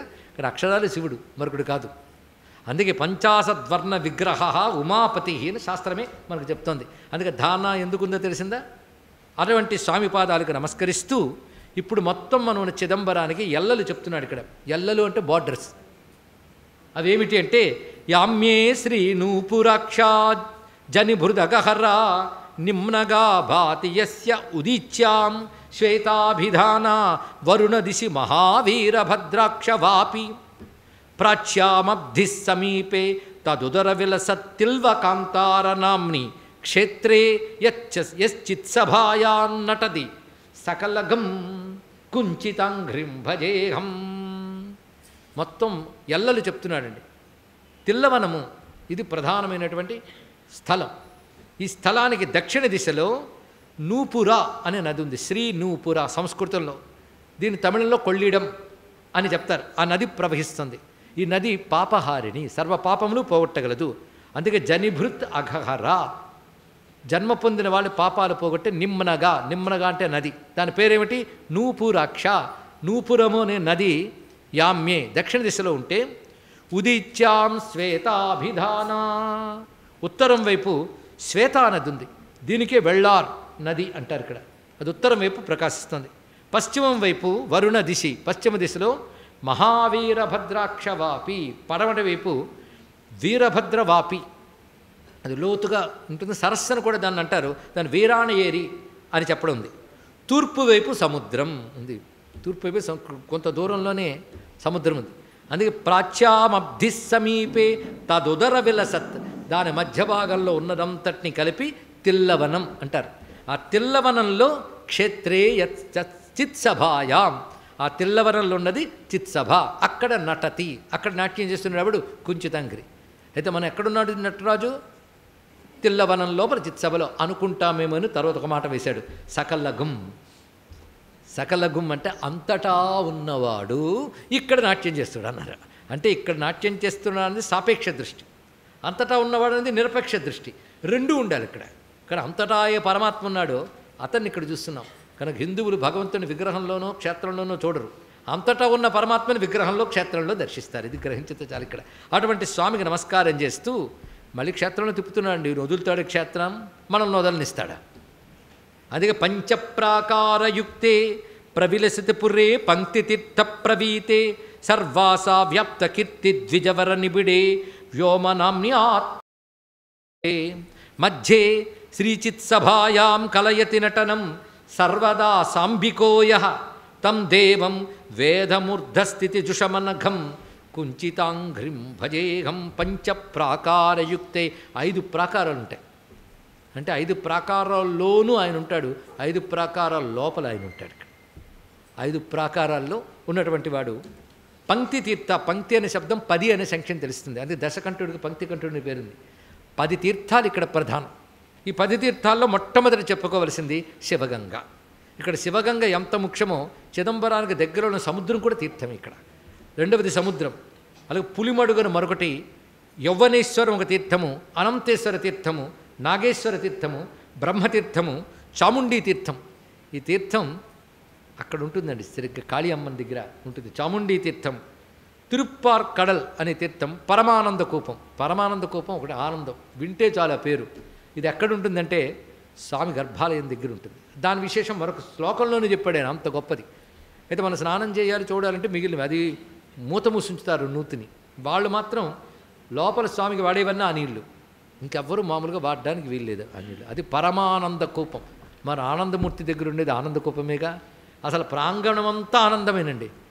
కొంచెమైనా హృదయం ఉన్నవాడికి అక్కడికి వెళితే ఆనందం కలగక మానదు. అది ఆనంద స్వరూపం. ఎందుకంటే ఆనంద కోశం లోపల ఉంది. ఇది ఒక రహస్యం, అక్కడే చెప్పుకుందాం. అక్కడ ప్రకాశిస్తున్నాడు కానీ 10 తీర్థములతోనూ సర్వాసా వ్యాప్త కీర్తి ద్విజవర నిబిడే. ఇక్కడ దీక్షితుల కీర్తి అన్ని దిక్కుల్లో వ్యాపించున్నది అన్నాడు. అందుకే ఇందులో ఒక శ్లోకంలో చెప్తాడు, నేను ఆ శ్లోకం దాకా వెళ్తానో లేదో తెలియదు కానీ నాకు ఇక్కడ వేదాలు కనపడ్డాయి అన్నాడు. వేదాలు అంటే మూర్తి ధరించిన వేదాలు దీక్షితులు అన్నాడు. ఇక్కడ దీక్షితులు చతుర్వేద పండితులు అండి. ఇక్కడ అనేక మంది వేద పండితులు ఉన్నారు. నిన్న ఒక్కొక్కరు వస్తూ ఉంటే వాళ్ళ ముందు నిలబడ్డానికే అర్హత ఉంటుందా అనిపించి అలాంటి పండితులు ఉన్నారు ఇక్కడ. వాళ్ళు వేదమూర్తులు. వాళ్ళు అదే బ్రహ్మశ్రీ వేదమూర్తులైనా అనే మాట పూర్వం వాడేవారు. వేదము అధ్యయనం చేసిన వాడు వేదాలకు అభిన్నుడే అని ఇక్కడ. వేదశివస్సు వేద వేదాధ్యాయి సదాశివ, కానీ వేదాధ్యాయి సదాశివుడే అన్నారు. కనుక వాళ్ళందరూ అటువంటి వాళ్ళు. వాళ్ళ కీర్తి తిల్లవన పండితులు అని కీర్తి సర్వాసా వ్యాప్త కీర్తి ద్విజవర నిబిడే. అలాంటి ఈ 10 తీర్థాలు కలిగి పంచప్రాకారాలతో ఉన్న చోట మధ్యలో వ్యోమనామ్న్యా ఆత్మరూపే. వ్యోమము అని చెప్పబడే చిదాకాశం, అది ఆత్మరూపం.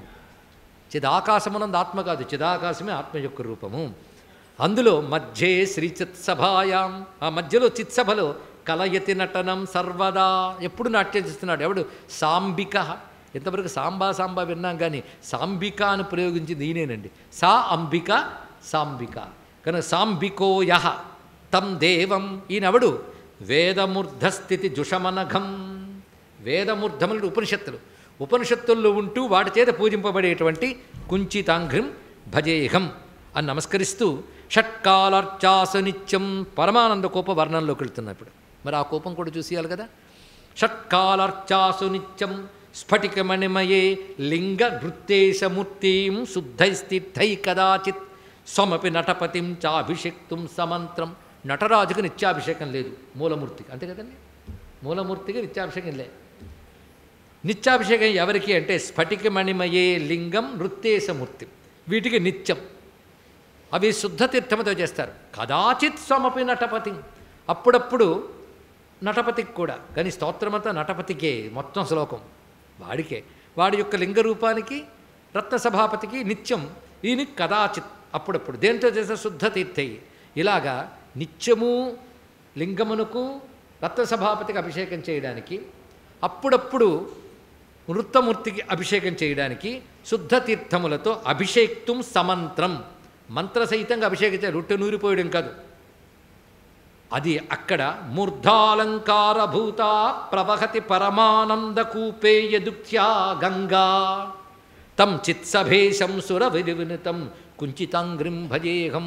మొత్తం ఆ రోజుల్లో మొట్టమొదటి వ్యాఘ్రపాద పతంజలి అడిగారు, నువ్వు అవన్నీ ఇచ్చావు కానీ నిత్యం అభిషేకం చేయాలంటే భూగత జలం నీకు ఎలా వేస్తామయ్యా? గంగ తలపై పెట్టుకున్న వాడికి మామూలు నీళ్ళు ఎలా వేస్తాం అంటే స్వామి ఒక్కసారి సంకల్పం చేసుకుని మూర్ధాలంకారభూత, తన శిరస్సు మీద అలంకారంగా ఉన్న గంగని ఇక్కడికి రా అన్నట్టు. ఆ గంగ ఆ కూపంలోకి వచ్చి వెలికి వచ్చింది. అదే పరమానంద కూపము అని చెప్పబడుతుంది. స్మరణ మాత్రం చేతనే మనల్ని ఆనందింపజేసే పరమానంద కూపానికి నమస్కారం చేసుకుందాం. మొత్తానికి స్వామి యొక్క క్షేత్రంలోకి వచ్చేసాం కదా. ఇక్కడ యద్గేహం పంచసాలై, నటరాజస్వామాలయం చుట్టూ 5 వీధులతో ప్రకాశిస్తుంటుంది.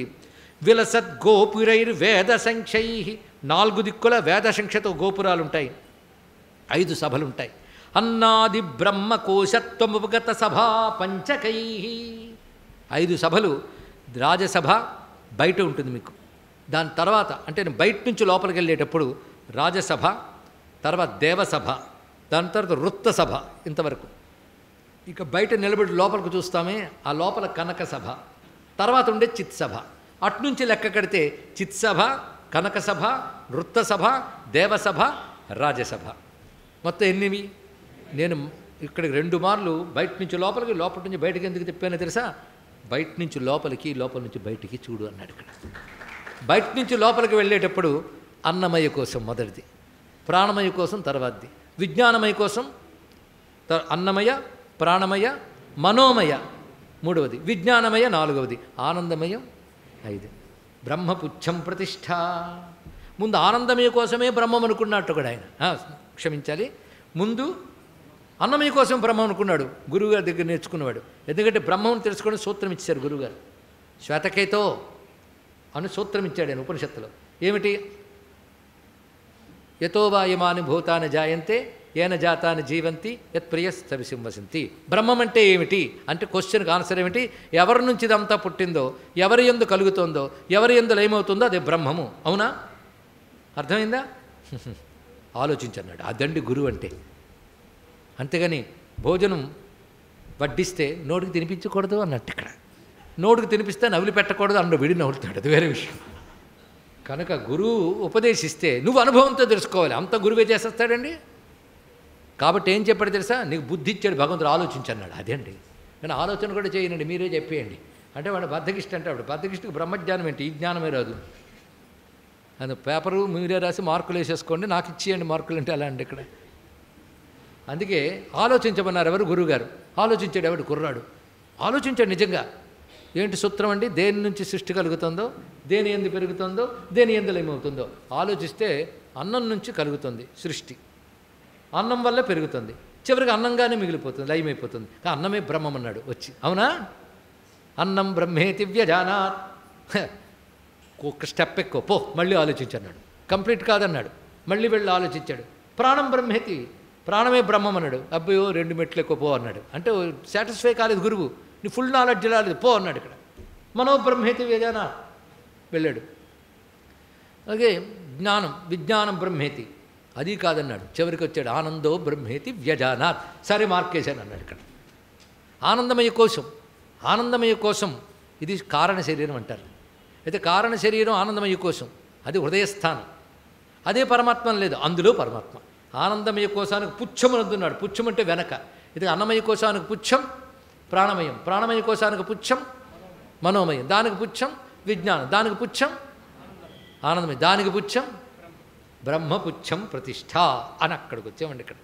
కానీ ఆనందమయ కోశంలోనే కదా ఆయన స్థానం. కనుక ఇప్పుడు సభల్లోకి రండి. రాజసభ అన్నమయ కోసం, దేవసభ ప్రాణమయ కోసం, నృత్త సభ మనమయ కోసం, విజ్ఞాన సభ కనక సభ విజ్ఞాన కోసం, ఆనందమయ కోసం చిత్సభ, అందులో నటరాజు ఆనందకోశమును దైవంతో ప్రతిష్ఠింపబడే పరమాత్మ. ఇప్పుడు చెప్పండి, శరీరమే క్షేత్రం, ఇదం శరీరం కౌంతేయ క్షేత్రమిచ్చ విధీయతే. ఈ సమన్వయం తెలియకపోతే ఎలాగా? అందుకే అన్నాది బ్రహ్మకోశత్వముపగత సభా పంచకై భాతి తీర్థై. ఇక్కడ చెప్పిన పదే కాకుండా ఎన్నో పుణ్యతీర్థములతో ప్రకాశిస్తున్నవాడు శ్రీమూలస్థాన. ఎప్పటి వరకు ఆయన పేరు రాలేదని మొదటి నుంచి గమనిస్తే. శ్రీమూలస్థాన దేవి హరి గజవదన స్కంద గేహశ్చ నిత్యం. ఇక్కడున్న ఇతర ముక్షాలయాలు మూలస్థానేశ్వరుడు, దేవి శివకామసుందరీదేవి, హరి గోవిందరాజస్వామి, గజవదన గణపతులు. ఎన్ని మూర్తులతో ఉన్నారండి. స్వామి నుంచి బయటకు వస్తుంటే నృత్య గణపతి ఉంటాడు, అంజ్ఞా గణపతి, తూర్పున గణపతి, అన్ని దిక్కుల్లో గణపతి. గణపతి లేని చోట ఎక్కడా?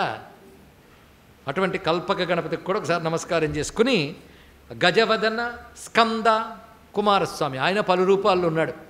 ముఖ్యంగా ఇక్కడ పాండ్యనాయగర్ అనే పేరుతో మరొక కుమారస్వామి ఉన్నాడు.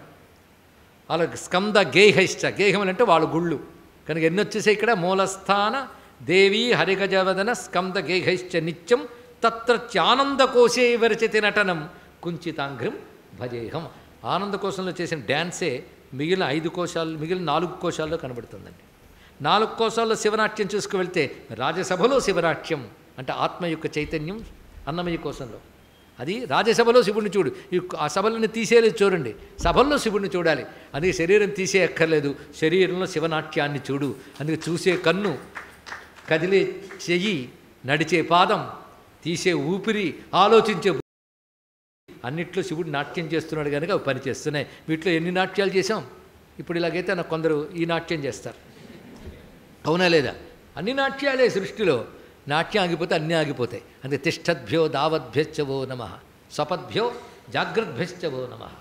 కూర్చున్న వాళ్ళకి నమస్కారం, పరిగెత్తే వాళ్ళకి నమస్కారం. కూర్చున్నామంటే మఠం వెయ్యాలి, కీళ్ళు ముడవబడాలి. మన చేతిలో ఉందండి. ఒక్కసారి వెయ్యలేక బాధపడేవాళ్ళు కూడా ఉంటారు.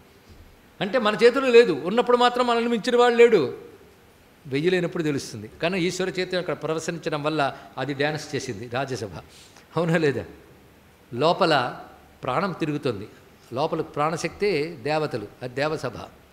బాగా మనస్సుతో ఆలోచించారు కదా. రండి, నృత్యసభ అర్థమైందా? విజ్ఞానమయ కోసం కనక సభ. ఇన్ని పని చేయడానికి ఆనందమయ కోసంలో ఉన్న వాడి డ్యాన్స్ ఇన్ని తిరిగి తిరిగి అక్కడ ఆగిపోవాలి. లోపల డ్యాన్స్ చూస్తూ ఆనందించు. అది అంతర్ముఖ జనాభీష్ట ఫలదాయే నమో నమః, అంతర్ముఖ జనానంద ఫలదాయే నమో నమః, అంతర్ముఖ సమారాధ్య. అక్కడికి వెళ్ళిపోవాలి చివరికి. కనుక ఆనందకోశాక్షే కలయతి నటనం, అనవరత నటం. అక్కడ డ్యాన్స్ ఎప్పుడు ఆగదు, ఇక్కడ డ్యాన్సులు ఆగిపోతాయి. ఆ డ్యాన్స్ ఎప్పుడు ఆగదు, అంతే కదా. సూర్యుడు ఒక తలుపు మీద పడుతున్నాడు, లేదు ఇంట్లో పడుతున్నాడు, తలుపేస్తే ఇంట్లో లేదు, కానీ సూర్యుడి దగ్గర లైట్ లేదా? అక్కడుంది. అలాగే ఆయన చైతన్యం మాత్రం ఎప్పుడూ ఉంటుంది. అది చిచ్చక్తి, అదే ఆనంద తాండవ నృత్యం. దాన్ని దర్శింపజేశారు ఇక్కడ. అందుకే ఈ శ్లోకం అంతా ఇప్పటి వరకు మన తెల్లవనం ఏ బార్డర్స్లో ఉంది, ఇందులో ప్రాకారాలు ఎలా ఉంటాయి, కూపములు ఎలా ఉంటాయి, ఎన్ని చెప్పాడండి. వాటికి మన శరీర సభకి అన్వయం ఏమిటో చెప్పాడు. ఇంతవరకు నమస్కారం చేసుకుని పరా విద్యలోకి వెళ్ళాలంటే అల్టిమేట్ ఇది. అల్టిమేట్ ఏంది? అల్టిమేట్ రోజున చెప్పుకోవాలి కనుకనే శ్లోకం మాత్రం చెప్పి ఊరుకుందాం. గంగాతీరస్య పశ్చాద్విలసతి సదనే సచ్చిదానందరూపా దేవీయా సర్వవిద్యాలయ ముఖ కమలా భాసతే వేదహస్త యా యస్య జ్ఞానశక్తి శివపద సహిత కామసుందర్య భిక్షా తద్దేవ్యా దృష్టనుత్తం శృతినిహిత పదం కుంచితాంఘ్రిం భజేహం. ఒక రమ్యమైన శ్లోకంలోకి ప్రవేశిస్తున్నాం. గంగాతీరస్య పశ్చాత్, గంగాతీరమునకు పశ్చిమం వైపున విలసతి సదనే, ఒక అందమైన సదనం ప్రకాశిస్తుంది సుమా. ఆ సదనంలో ఒకరున్నారు, అడ్రస్. ఆవిడెవరు అంటే సచ్చిదానంద రూపా. సచ్చిదానందమే రూపము ధరించి అక్కడున్నది. ఆ రూపమే దేవి. దేవీ రూపం, సచ్చిదానంద రూపమైన దేవి అక్కడ ప్రకాశిస్తుంది. ఆవిడ యా సర్వ విద్యాలయ ముఖ కమల, సర్వ విద్యలు తన ముఖ కమలంలో పెట్టుకున్నది. శ్రీమద్వాగ్భవకూటైక స్వరూప ముఖ పంకజ. వాగ్భవమే విద్యలు, విద్యలన్నీ ముఖకంలో పెట్టుకున్న ఒకానొక సచ్చిదానంద రూప అని ఆవిడ శివగంగకి పశ్చిమ వైపున్న అందమైన భవనంలో ఉన్నదయ్యా. ఆవిడ ఎలా ఉన్నదంటే భాసతే వేదహస్త, వేదహస్తమరుతుంది అంటే 4 చేతులు, వేదం అంటే 4 కదా, 4 చేతులతో ఉన్నది. ఆవిడ ఎవరిగా ఇంతకీ? యా యస్య జ్ఞానశక్తి, ఆవిడ ఎవరి జ్ఞానశక్తో వాడికి నమస్కారం. నువ్వు కుంచితాంగిరి మధ్య కదా అటు తీసుకెళ్ళిపోవాలి. ఆవిడ ఎవరి జ్ఞానశక్తి? కుంచితాంగిరి యొక్క శక్తి. మొత్తం ఏ శక్తి? జ్ఞానశక్తి. యా యస్య జ్ఞానశక్తి. మరి ఆవిడ పేరేమిటి? శివపద సహిత కామసుందరి. శివ పదంతో కూడిన కామసుందరి. శివపదం అంటే శివ అనే పదముతో కూడిన కామసుందరి. శివపదం మోక్షము, ఆ మోక్షస్వరూపంగా ఉంది. అందుకే శివపద సహిత కామసుందరి అభిక్ష. అభిక్ష అంటే పేరు. శివకామసుందరి అనే పేరుతో ఉన్న తద్దేవ్యాహ, ఆ దేవితో కలిసి నాట్యం చేస్తున్న కుంచితాంగిరికి నమస్కారము. మొత్తానికి ఎక్కడ తీసుకెళ్ళిపోయి మనల్ని? శివకామసుందరి మాత దగ్గరికి వెళ్ళామండి మనం. సంతోషమేనా? ఏ అవస్థలో ఉన్నాం మనం ఇప్పుడు? చాలా సంతోషం. గంగాతీరశ్చ పశ్చాద్విలసతి సదనే సచ్చిదానందరూపా దేవీయా సర్వవిద్యాలయ ముఖకమల భాసతే వేదహస్త. అమ్మవారు 4 చేతులు ఉంటారు. ఈ స్వరూపం తెలియాలంటే చిదంబర రహస్యంలోకి వెళితే ఆ శ్లోకంలో అమ్మరూపం వర్ణించారు. పద్మస్థాం, పద్మములు ఉంటుంది అమ్మవారు. కనకప్రభాం హిరణ్యవర్ణాం, స్వర్ణకాంతులతో ప్రకాశిస్తుంది. పరిలసత్ పద్మాక్షి యుగ్మోజ్వలాం, ఆమె పద్మాల్లాంటి 2 కళ్ళతో ప్రకాశిస్తోంది. అక్షస్రక్సుకసారికా కటిలసత్కల్హార హస్తాబ్జనీం, ఆమె 4 చేతుల్లో పైన కుడి చేతులు 2 చూద్దాం. కుడి చేతులు అక్షమాల పట్టుకుంటుంది. నిరంతరం పంచాక్షరీం జపంతి అన్నారు ఇక్కడ. ఈ శివపురాణంలో వర్ణించినట్లుగా చేతులు జపమాల ఉంది. జ్ఞానశక్తి కదా, అక్ష మాల పట్టుకునింది. ఇక్కడ దానికి ప్యారలల్గా అంటే సమాంతరంగా ఉన్న దక్షిణ హస్తంలో శుక చిలుక ఉంటుందండి. దాని తర్వాత కటిలసత్, ఎడమ చేతికి వస్తే ఎడమ చెయ్యి కటి మీద పెట్టుకుంటుంది. అత్తం వెంకటేశ్వర స్వామిలాగా కఠిన్యస్తపాణి కటి మీద పెట్టుకుని ఉంటుంది. అలాగే ఎడమ క్రింది చెయ్యి కల్హారహస్తాబ్జనీం, పద్మాల్లో కల్హారం అని ఒక వెరైటీ ఉన్నది. ఆ కల్హారం అనే పద్మాన్ని క్రింది ఎడమ చేతులు పట్టుకుంది. ఇప్పుడు 2 చేతుల్లో కింద కటిహస్తము కల్హారము, పైన 2 చేతుల్లో అక్షమాల సుఖసారిక అని 2 అన్నాడు. సుఖమైన సారికైనా కావచ్చు. సారిక అంటే గోరువంక, సుఖం అంటే చిలుక. ఏదైనా పలికే పెట్ట, పలుకుల పిట్ట. ఇప్పుడు తెలిసిపోయి ఉంటుంది ఇక్కడ. అదే సుఖపాణివేని నిన్ను ఎవడు ధ్యానిస్తాడో తస్య వక్త్రాంతరాత్ గద్యపద్యాత్మికాం భారతి నిస్సరంతి అంటాడు మహానుభావుడైనటువంటి కాళిదాస మహాకవి. చిలక పట్టుకున్న చేతిని ధ్యానిస్తే వాక్కులు బాగా వస్తాయట. ఎందుకంటే చిలక పలుకులు అంటాం కదా, పలుకులే చిలక అక్కడ. కనుక చాటుగాథా ప్రియోక్తిం సుఖం లాలయంతిం పరిక్రీడసే అన్నాడు ఇక్కడ. చాటుగాథా ప్రియోక్తి, చిలక దేనికి సంకేతం అంటే చాటుగాథలు చెప్తుంటారు. చాటు చెప్పండి, చాటుగా చెప్పడం కాదు. చాటు అంటే నైపుణ్యం, స్కాలర్లీనెస్. నైపుణ్యంతో మాట్లాడడం చిలకకి తెలుసు. అలాంటి చిలకను పట్టుకుందంటే అది పలికే చిలక. సారిక కావచ్చు, సుఖం కావచ్చు. బయట పక్కన పడే చిలకలు అమ్మ దగ్గర ఉంటాయి. పలుకుల చిలక ఉన్నది ఇక్కడ. అది త్రిపుర సుందరి హస్తం అండి. ఇక్కడ సామాన్యం కాదు. అది అమ్మవారిని ఆశ్రయిస్తే అలాంటి వాక్శక్తి ఇస్తుంది. అందుకే అక్కడ సుఖసారిక అని శబ్దం వేశాడు. తర్వాత కటిపై పెట్టుకుని చెయ్యి రూపంతా కనబడి చెప్పాడు కదా. రక్తస్రక్సు విలేపనాంబరధరాం, ఆవిడ ఎర్రని చీర కట్టుకుంది. అరుణారుణ కౌసుంభ వస్త్రభాత్ సత్కటీతటి రాజీవ నేత్రార్చితాం, రాజీవ నేత్రు చేత అంటే విష్ణువు చేత పూజింపబడింది. అంటే విష్ణు ఆరాధించిన శ్రీ విద్యాధిదేవత. శ్రీ శివకామ ధ్యాయేత్ శ్రీ శివకామకోష్ఠ నిలయాం, దాని పేరు కామకోష్ఠం. కామకోష్ఠమే కామకోటి. కనుక శివకామకోష్ఠ నిలయాం నృత్యేశ్వరస్య ప్రియాం, నృత్యేశ్వరుడికి ప్రియమైనటువంటి ఆ తల్లికి నమస్కారము అని చెప్పారు. ఈ తల్లికి సంబంధించిన యంత్రమంత్ర ఉపాసనా పద్ధతులన్నీ దహర విద్యాఖండంలో చిదంబర కల్పనలు ఉన్నాయి. అంటే శ్రీ విద్యా తంత్రమంతా అక్కడ చెప్పబడుతుంది. సరిగ్గా అమ్మవారికి ఈ సమీపంలోనే ఉమాపతి శివాచార్యులు వారు శ్రీ మంత్రమూర్తి దీక్షితార్ అను దీక్షుడి దగ్గర నుంచి శ్రీ విద్య పొందారండి. అమ్మ దగ్గర బహుకాలం శ్రీ విద్యా సాధన చేసి అమ్మ అనుగ్రహంతో పరిపూర్ణుడైపోయాడు. ఆ పరిపూర్ణుడే అమ్మ ద్వారా అభీష్ట సిద్ధిని పొందారు. అభీష్టం ఒకటే, స్వామి సన్నిధి, స్వామి ప్రాప్తే. దానివల్ల అమ్మవారు అద్భుతమైన పలుకులు ఇచ్చారు. అదే కుంచితాంఘ్రిస్తవం అనే శ్లోక రూపంలో మనకు లభించింది. అమ్మవారు ఇచ్చిన అనుగ్రహమే. అది శివకామసుందరి ఎలా ఉంటుంది అనేది అమ్మవారి యొక్క ఇతర శాస్త్రాల నుంచి మనం ఒకసారి గ్రహించి రూపాన్ని హృదయంలో పెట్టుకుంటావాలంటే తప్త స్వర్ణ నిభాం దేవీం విద్యుల్లేఖేవ భాస్వరాం, మెరుపు తీగలా ఉందిట. తటిల్లేఖా తన్వీం, మెరుపు తీగ అంటే సామాన్యం కాదండి. వివస్వదయిత భాస్వత్ప్రకాశాం, వేల కొలది సూర్యులు ఒక్కచోట ఉంటే 10,000 సూర్యులు ఒక్కచోట ఉంటే అంత కాంతి, అంత చంద్రకాంతి, ఈ రెండిటితో కలిసిపోయి అగ్నికాంతులతో కలిసి మెరుపు తీగలా ఉందిట. 3 ఉన్నాయి ఇక్కడ. అందుకే తటిల్లేఖా తన్వీం తపన శశిర్ వైశ్వానరమయీం అనే స్వరూపం. అదే విద్యుల్లేఖేవ భాస్వరాం అంటే సరిగ్గా మంత్రసూక్త వాక్యం చెప్తున్నారు. నీవార సూకవత్తన్వీం పీతాం భాస్వత్తనూపమాం, ఆవిడే నీవార సూకవత్తన్వి, అంత సూక్ష్మంగా ఉందంటే నివ్వరి దాట్యపు కొనలా ఉందిట, అంత సూక్ష్మంగా ఉన్నటువంటిది. తను మధ్య తమోపహ అన్నారు కదా ఆ స్వరూపం. స్వేచ్ఛాపంకజ మధ్యస్థాం, అంత సూక్ష్మమైన ఆవిడ ఇలా ఎందుకు కనబడింది అంటే స్వేచ్ఛ, తన ఇచ్ఛతో రూపస్వీకారం చేసింది. ఆ రూపం ఎలా ఉన్నదంటే స్వేచ్ఛాపంకజ మధ్యస్థాం, తన ఇచ్ఛతో ఒక పద్మాన్ని కల్పన చేసి, ఒక పద్మం ఏంటి 6 పద్మాలు ఆవిడే, మహాపద్మం కూడా ఆవిడే, అక్కడ ఇచ్ఛతో విహరిస్తుంది. అది నువ్వు ఇక్కడ తిరుగమ్మ అక్కడ తిరక్కమ్మ అని మనం చెప్పడం ఏంటి, ఆవిడ అలా తిరిగితే అలా తిరిగింది. అదే స్వేచ్ఛాపంకజ మధ్యస్థాం స్వేచ్ఛాకల్పిత విగ్రహం, ఎంత మంచి మాట చెప్పాడు. స్వేచ్ఛతో ఆకృతి స్వీకరించింది. సద్వినేత్రాం, ఈ తల్లికి 2 కళ్ళు ఉంటాయి.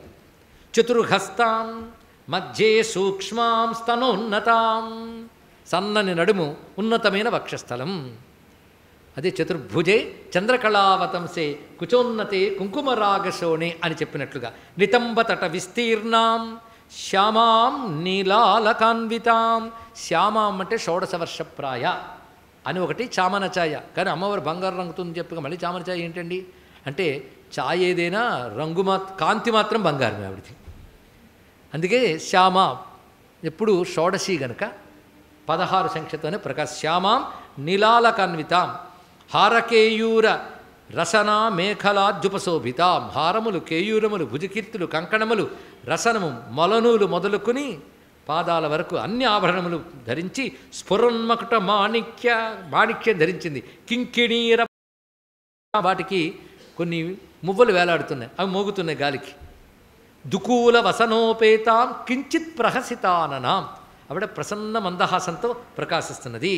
అనూపమ్య గుణాం సౌమ్యాం, పరమ సౌమ్యాకృతి అండి అమ్మవారు, పరమ సౌమ్యాకృతి. ఏదంటే ఉగ్రాకృతి బయట కూర్చోబెట్టేసింది కాళీ, ఈవిడ సౌమ్యగా ఉంది, పరమ సౌమ్య. ఎంత గొప్ప మాట అంటుంటుంది మంత్రశాస్త్రం అండి, ఒక్కొక్క పదం కూడా అలా నిలబెట్టేస్తుంది. అందుకే అనూపమ్య గుణ సౌమ్య మహాసాత్విక రూపిణి, మహాసత్వం.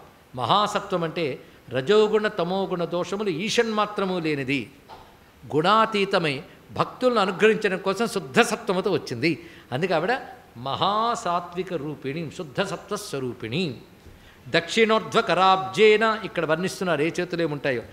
దక్షిణ ఊర్ధ్వకరాబ్జేన అక్షమాలాధరాం శివాం, వామేన ఊర్ధ్వకరాబ్జేన సుఖవత్సధరాం. సుఖవత్స అంటే చిలుక పిల్ల, మరి ముదిరిపోయిన చిలుక కాదు.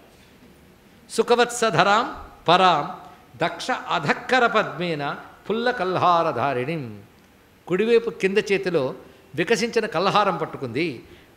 లంబితాన్యకరాబ్జేన, వేలాడుతున్నటువంటి మరోప చేతితో కటిదేశే సమన్వితాం బ్రహ్మ విష్ణుంద్ర ముకుటై సంఘర్షిత పదాంబుజాం, బ్రహ్మాది దేవతల చేత నమస్కరిపుణ పాదములు కలిగిది.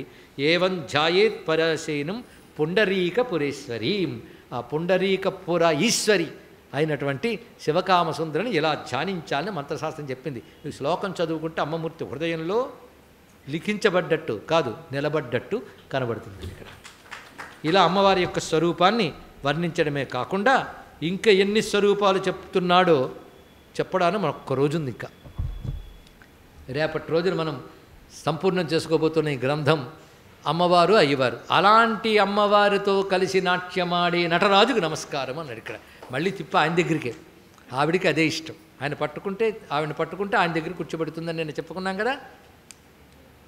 అందుకే కామకోష్ఠ నిలయ అయినటువంటి శివ కామసుందరి మాతకు నమస్కరిస్తూ ఆ తల్లే ఇచ్ఛాక్రియాది శక్తి రూపాలతో ఆయన ప్రక్కనే ఉన్నటువంటిది కూడా. మొత్తం శక్తి విలసితం ఈ క్షేత్రం అంతా. ఏ శక్తి? చిచ్చక్తి విలసితం. అందులో ప్రధానం జ్ఞానశక్తి, అదే కైవల్యం ఇస్తుంది. కానీ మోక్షస్వరూపిణి తల్లి ఇక్కడ మోక్షప్రదాయినే అయినటువంటి రూపంగా ప్రకాశిస్తుంది. అటువంటి శివకామసుందరి మాత పాదపద్మాలకు ఈవిడికి శివానందనాయిక అని మరొక పేరున్నది.